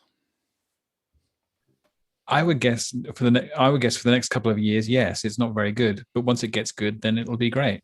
It'll essentially it'll be slowly getting slightly better, and then there'll be enough of a breakthrough, so the actual process of being in VR will be not as irritating and distracting, and you'll actually be able to see the people at the right framing, and you'll be at the right framing to them, and then you'll be okay. It doesn't really matter the environment then, because then you're just looking at body language and fellow feeling with real people nearby. Yeah, Leo, and then Jan. I think this is an area that hasn't, you know, always you see a glimpse of something and it breaks, and then you can see where it could go. And I do feel this is a really important area that we'll go forward into in the future. It will come together. it needs the components. I remember I was involved in the first .com bubble in the UK, and Boo.com tried to make something with a virtual person spinning, and they couldn't get it, and they were too early. But what's now out actually works in that environment. Jen? If you're restricted to the glasses, I have the Oculus Go, you're isolated. You're completely isolated, and you must sit down because you can't do it when you're standing up. But as far as that technology goes, they're building something in Las Vegas right now called the Sphere. MGM Grand is building it with all of the holographic and all of the latest technology and video technology and holographic sound. I'll throw a link in Makana so you guys could look at it. Yeah, the current technology, so there's a couple things about it, is until we get to 8K per eye, it's going to be not great. You know, like it's just soft. At 8K per eye, you start to resolve to a point where it really looks real. And right now, the headsets that produce 8K per eye are very, very, very expensive and very big and heavy. And they're good for a test, but not something you'd want to. It's like, oh, this looks cool, and I could never wear it. So that stuff is still pretty heavy at the moment. But when we get to that point, it starts to get a lot more interesting. Then you end up bandwidth problems, CPU problems, all the things that are required. You have to also increase the frame rate. And that's why I keep on talking about 120 frames a second. So 8K per eye, 120 frames per second with maybe not the brightness, but more than standard dynamic range, but you know, the 300 nits or something like that. More than that becomes uncomfortable.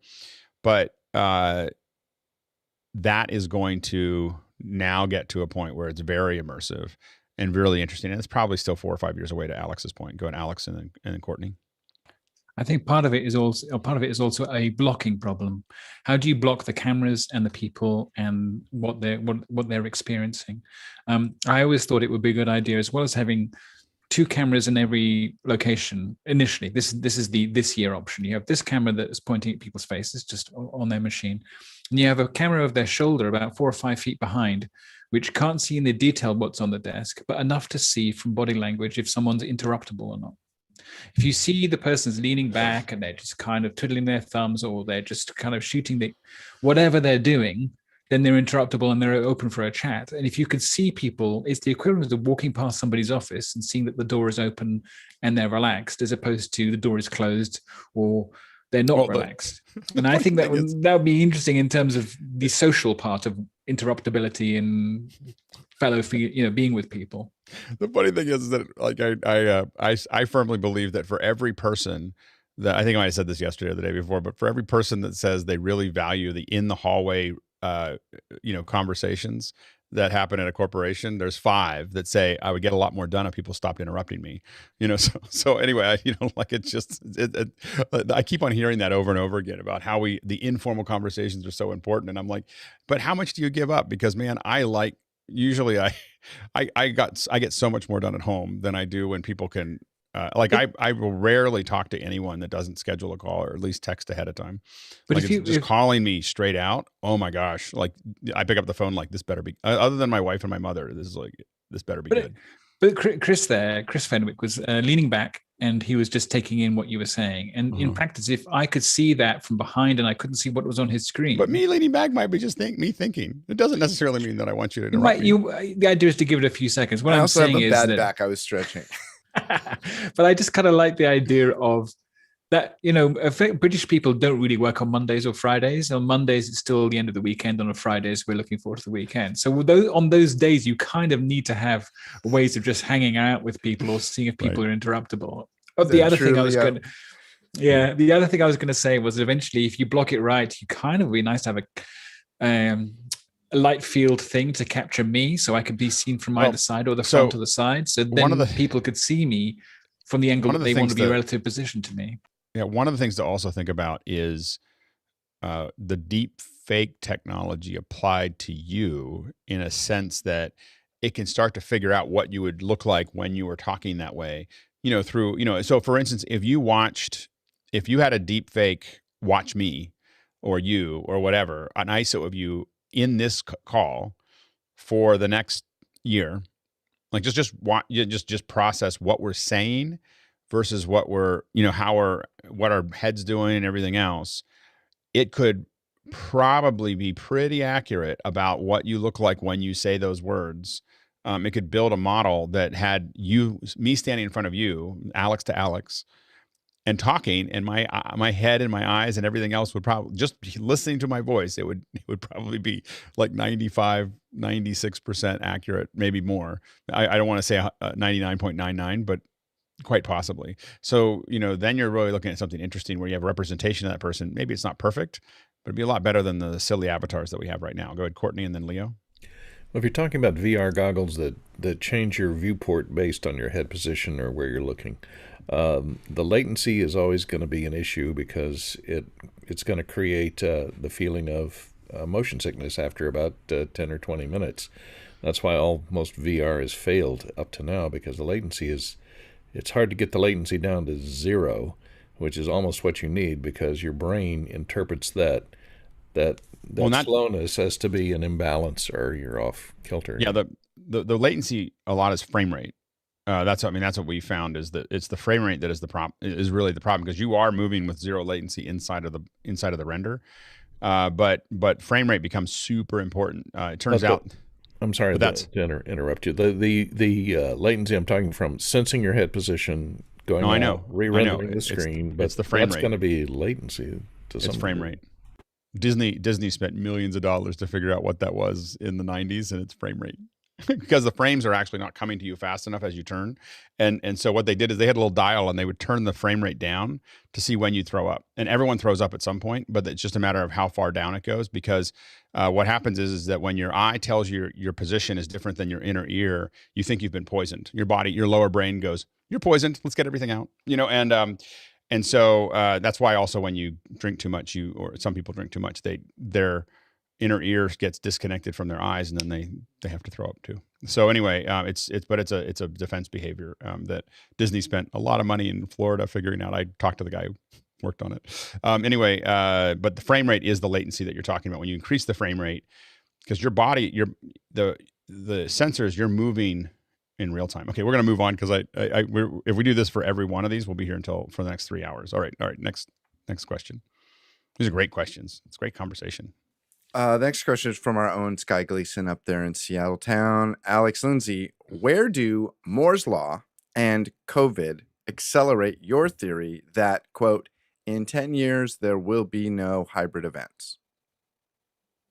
I don't know if there'll be no hybrid events. I mean, there's still radio, so, and it's been around for a long time, and everyone thought that it was going to go away. I just think that it won't be it'll be kind of the weird little events that people still do. People do weird little events at hotels. They don't make any impact, but they feel better, and they did it.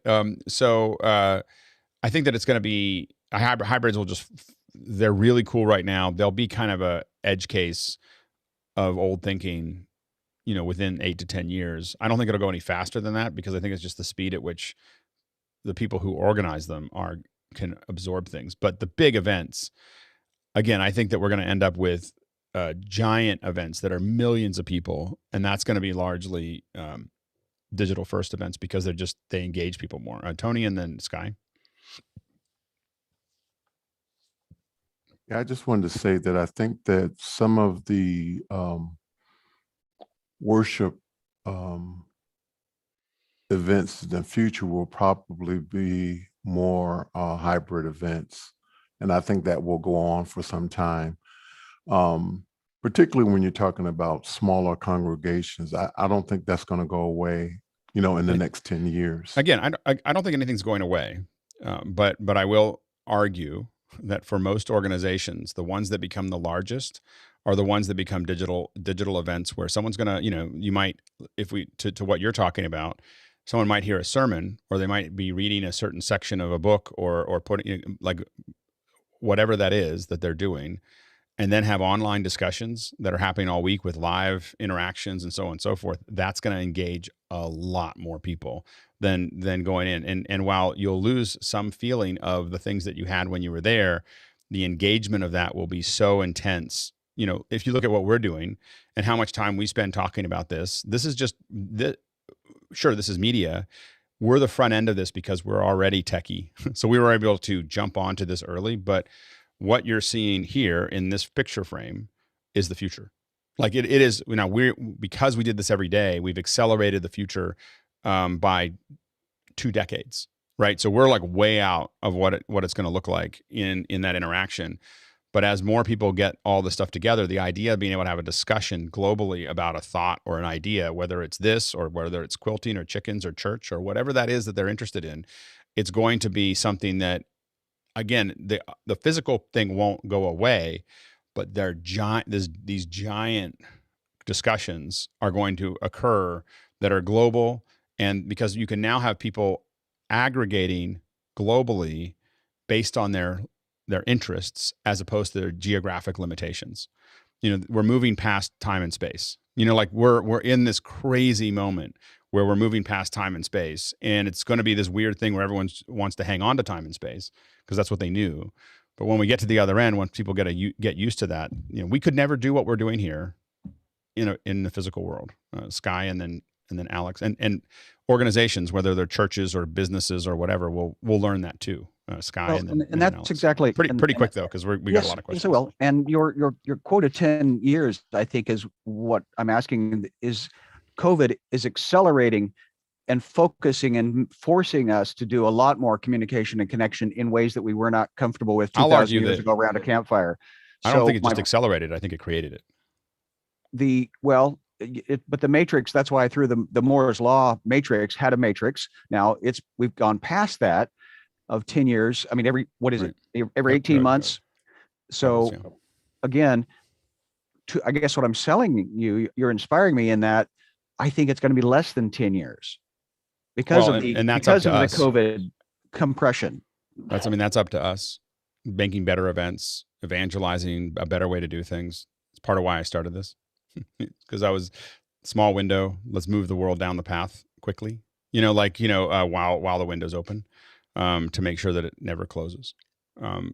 Alex and then George. In 1995, I started doing a management meeting for the top 200 people at Unilever. And that meeting had been gone on for 50 years. So it was the top 200 people. And that was more like an HR thing, an incentivization thing. So you've made it at the top table of the top 200.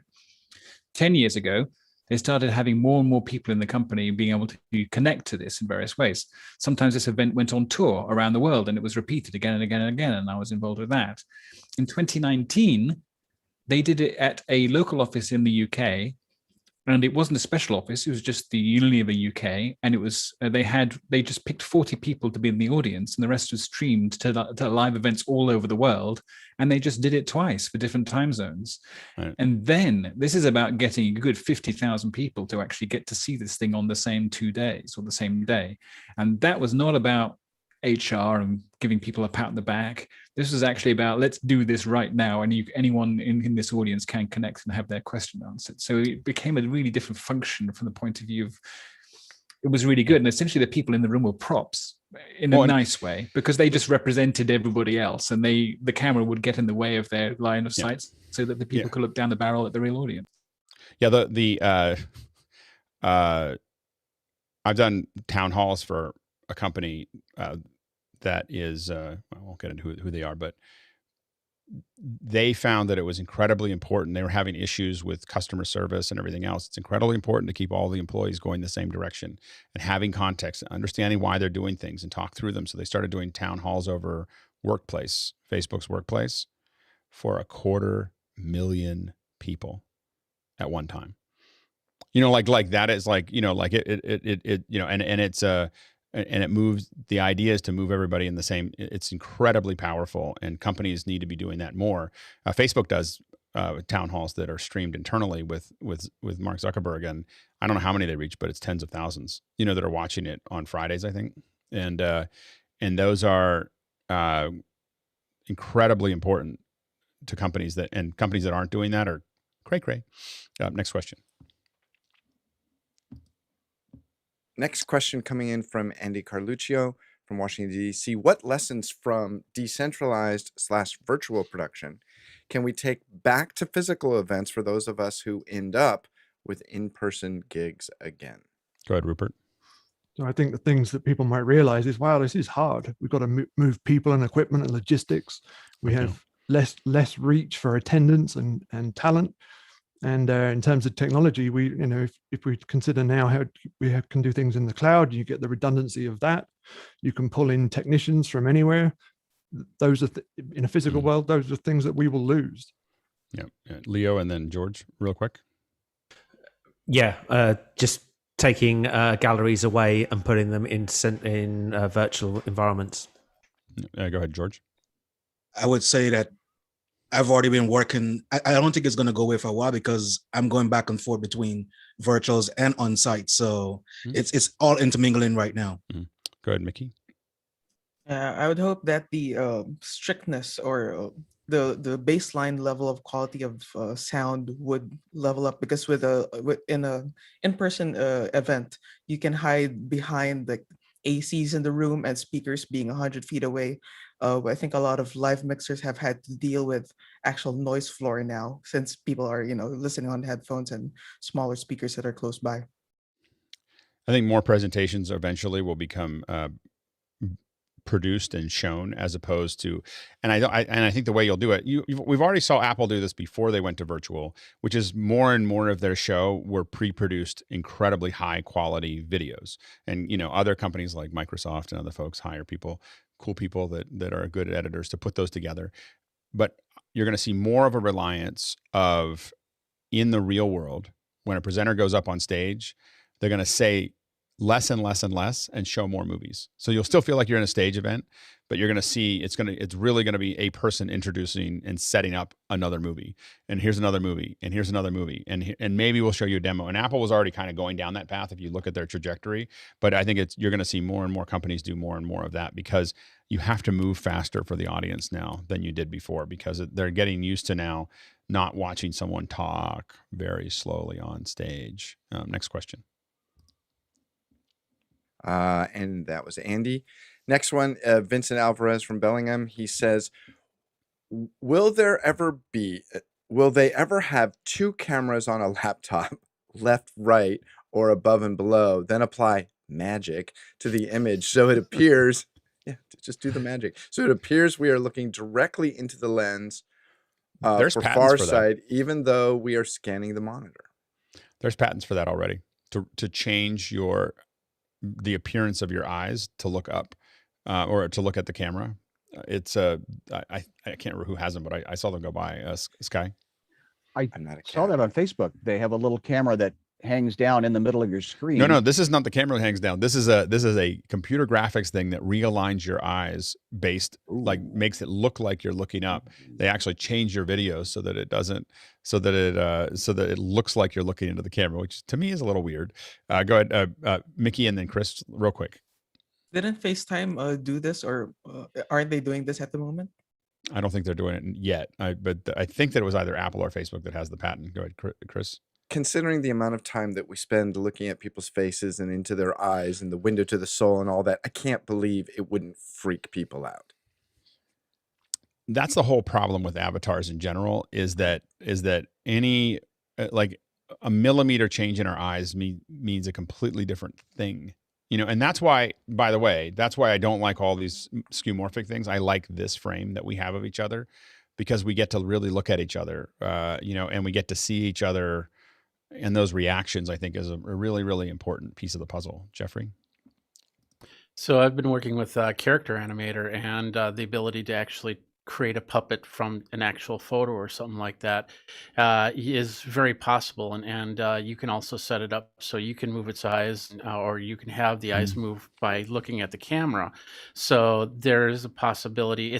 It's not there yet, as in something I would use here, and you might identify at that point. But it might get to a point where I could be sitting here with that character, and you'd have no different. You could not tell if it was me or the character.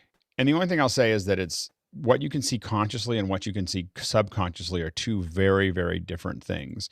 And so what we call, a lot of times in visual effects, we would call it subconscious detail. We're adding things that make you feel something, not necessarily notice something. And so when we put sounds behind you or around you, when we do, there's little things we'll do in the background, there's colors that we use. Those are things that you notice, but they make you feel that way. And so when it makes you feel uncomfortable or more comfortable, I think that some of these technologies will have people feel less comfortable with each other and not know why. Go ahead, Leo. I think we have to look at when you see in the animal kingdom of when animals actually respond to things. They don't respond to flat screens. So eventually they will when we create the thing. Sometimes they do. It's really They funny don't when always, they do. yeah, they do when it's funny when they do. But when they do, that's when we've cracked it. Because at the moment we're training ourselves. What you just said earlier, Alex, is you've trained yourself into looking at this view, which isn't a natural view. And it's how we will reverse it around so that we don't have to train ourselves. Well, and it's not just training yourself, it's maintaining that experience, because like when we listen, the Zoom fatigue thing that people talk about, it's because everyone's got bad audio and bad connections and your brain is like constantly filtering all this to try to get information out of it. It does make you tired because everybody is like everyone's got bad video, bad audio, bad connections, and so on and so forth. When we used to listen to, I used to be on conference calls, and we'd be on probably 2 or 3 conference calls a day out of 6 or 8 that were, someone put a speakerphone in the middle of a conference room. The conference room isn't built for it. Speakerphones stink. And I would literally have to go lay down after some of these, because it was so bad. And I spent the last hour trying to suss out what people were saying that I literally had to just like close my eyes for a minute after I got out of the meeting, because I had a headache. Like it was just, and I was bitter. Go ahead, Jan. You know, I'm looking at the screen right now. Of course, I'm looking at everybody, and the way our screens, the way we've developed the image quality, it almost appears that we're all 3-dimensional anyway, even though we are not. Am I crazy on that? Am I off on that? Yeah, I mean, I think that when you have strong depth of field and you have clear imagery and things look better that way, I think it definitely feels. I know we shot something we shot an episode in the White House in the East Room for YouTube, and I don't know if it showed up on YouTube this way, but for us looking at the raw footage, even at 1080, it just looked like they popped out because it was so high resolution. So I do think you get to that point, but it's not. But I think, and a number of us using short depth of field or blank canvases, I think helps a lot as well. Next question. Alex, turns out I do kind of have to run, but I asked a friend of mine to step in. I think he'll be able to figure it out. It's not. Bill, you just have to go to the right page. We'll hopefully you can. He'll pick up. Probably pick it up pretty quick. Thanks, Bill. Hopefully I can be heard. Thanks, Chris. Now. Thanks, Chris. Go ahead. Next one. Sure. Moving on to Eddie Martinez of Palo Cedro. Never heard that before. How will VFX, Unreal Engine, and extended reality affect broadcasting as the barrier to entry lowers?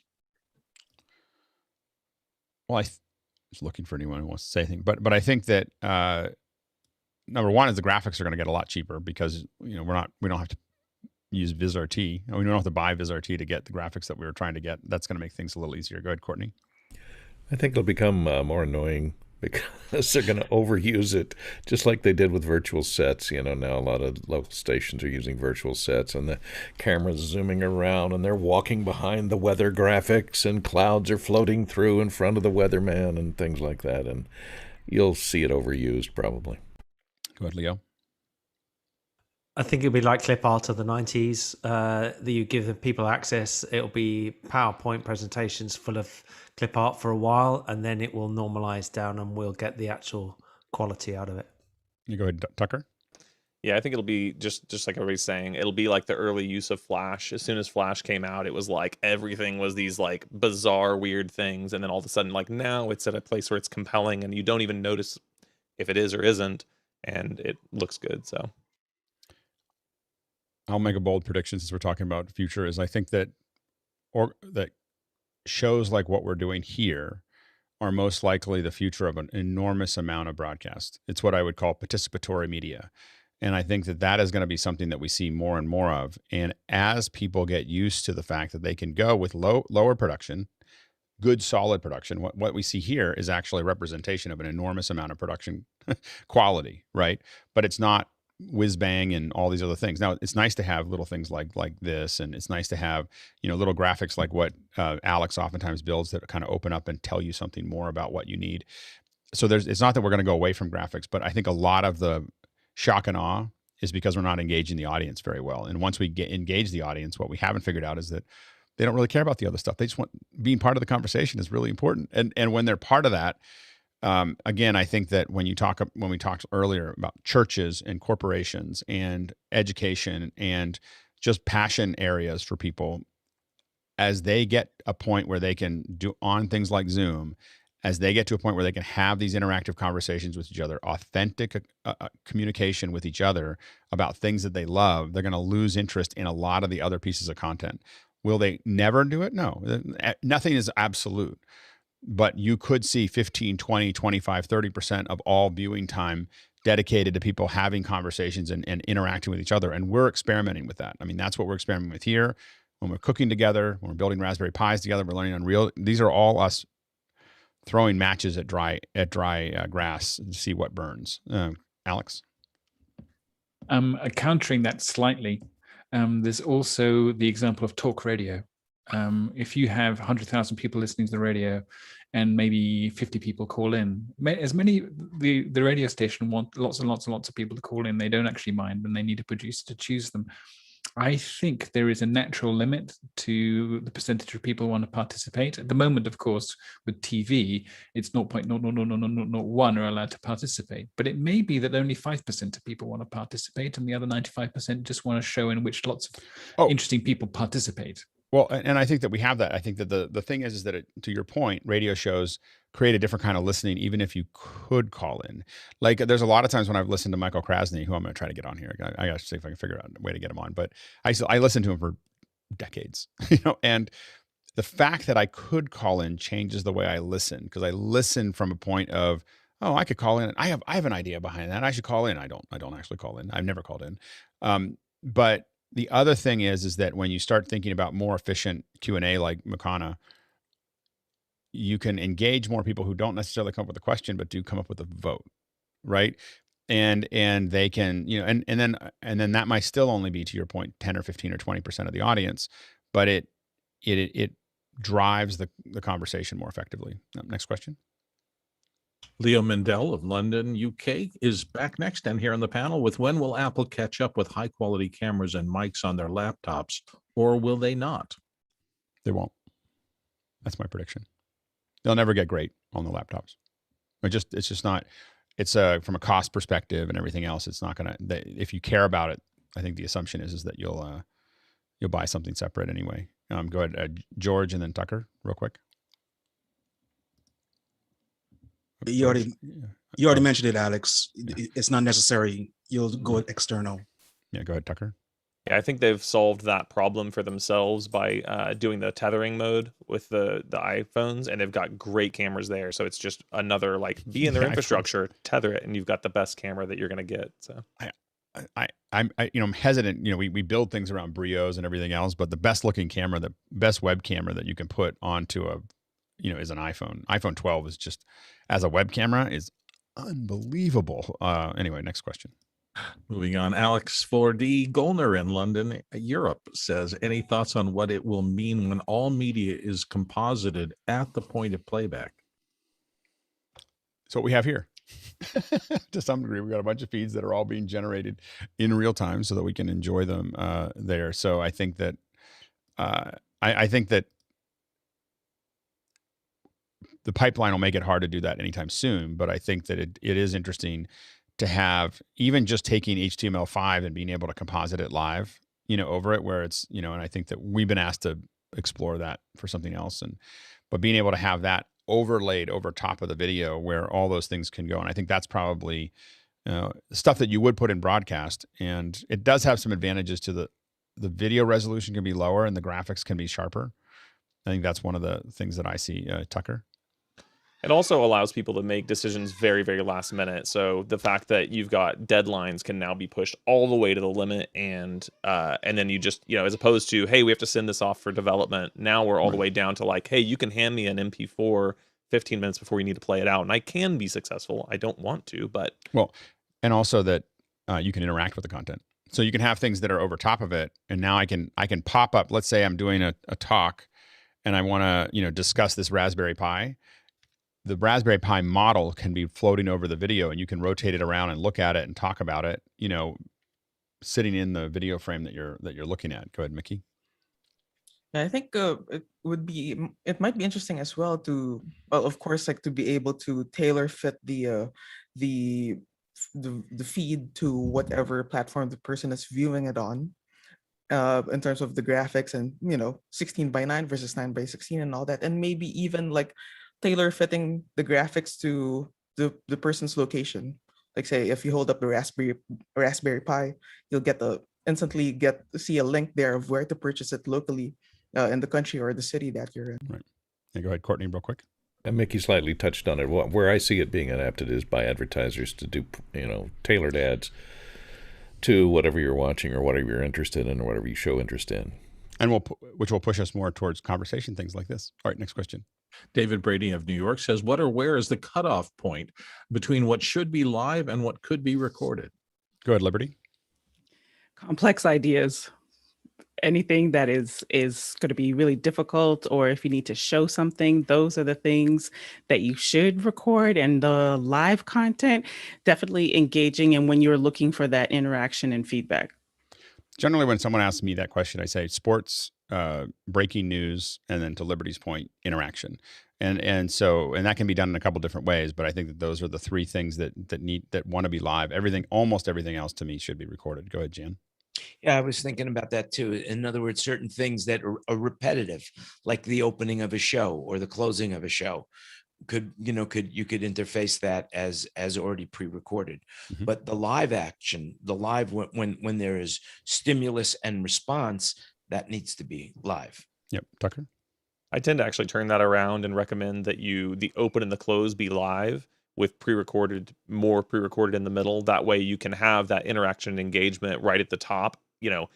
Alex, I'm so glad you're here. Jeffrey, thank you so much. I love your purple, those things at the beginning and the end of the show. Yep, absolutely. Tucker, I want to just say something. I mean, do you mean like if welcome to this show, thank blah, blah, blah, blah, blah, and that kind of stuff, it's like every morning, Alex introduces the show. It always changes because he's pulling it out of here. He doesn't have a script. He's not going with the teleprompter. But you don't think that would be a benefit to a broadcast show or something where they come in with a I don't know what they call it, a bump, I guess. It's just that it's getting go right starting to the host. I think the problem is it's starting to get old. Like people, I think that YouTube's killing that off. TikTok has just, we haven't talked about it much, has just ravaged broadcast design, because as a TikToker, like the open for a show represents one or two whole TikToks, like that you could have been watching instead of that open. And even now, I think the other thing that's happened is that if you're watching on Netflix or a lot of other things, it says, do you want us to watch the open? And you go, no. And you immediately go into the show. So I think that we're getting used to not doing that, not watching opens. And I think that they'll slowly go away. I do the open live because I'm caching the YouTube edge. Next question. Juan C. Robles of Mexico says, with Raspberry Pi and the like boards increasing performance at a good pace, do you think that can be a good starting point for a home video kit production? I think it'll take a little time, Jeffrey. The one thing that the Pi doesn't do is it doesn't have SIM connection, and I think that's a very important thing for a home kit. I've actually been working with Android devices because difference between iOS and Android is iOS can't control the device. Android has the ability to where you can control the device from home. So, and I think a couple other companies are doing this where they're putting self-made Android devices into their rigs.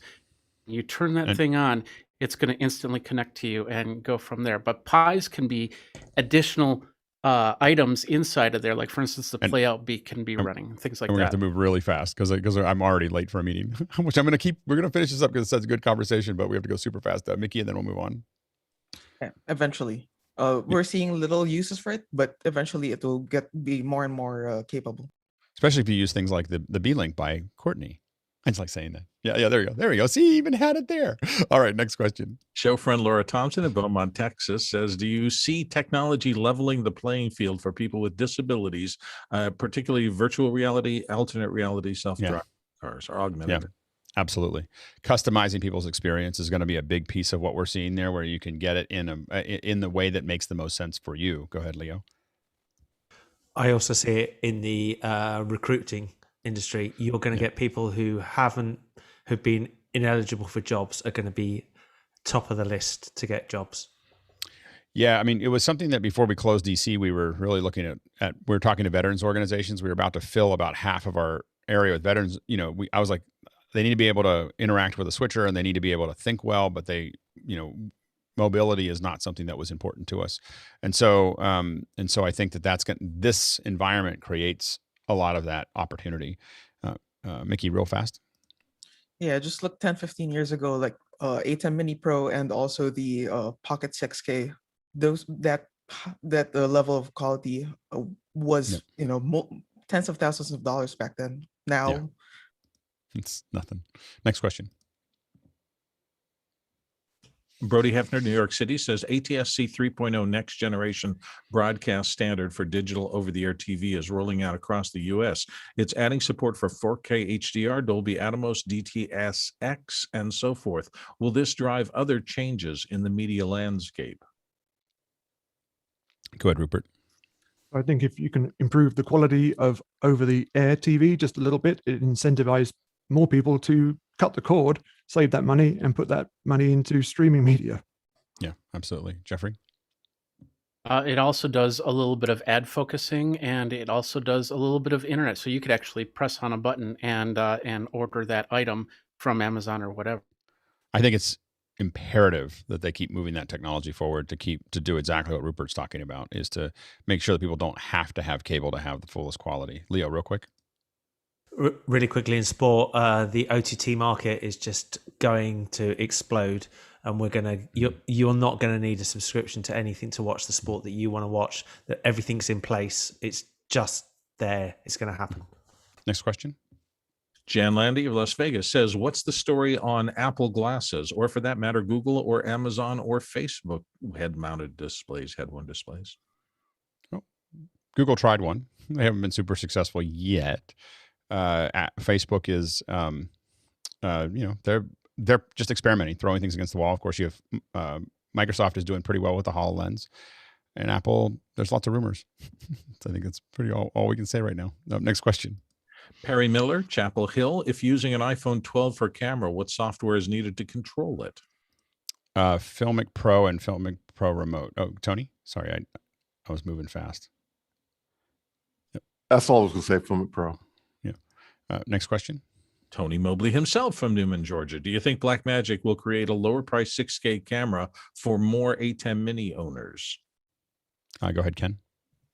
Yeah, they already do. The new 6K Pro has already mean the previous one has dropped the price. And as soon as the new 6K camera comes out, then the other ones will be cheaper as well. A lot of times when you buy it up front, you're paying for the R&D. Now, Blackmagic, you're paying out what it took to do the new version of it, but once it's just running through the factory, they can keep on lowering that price. And so, I wouldn't be surprised by the beginning of next year if we saw a 6K camera for $1,000.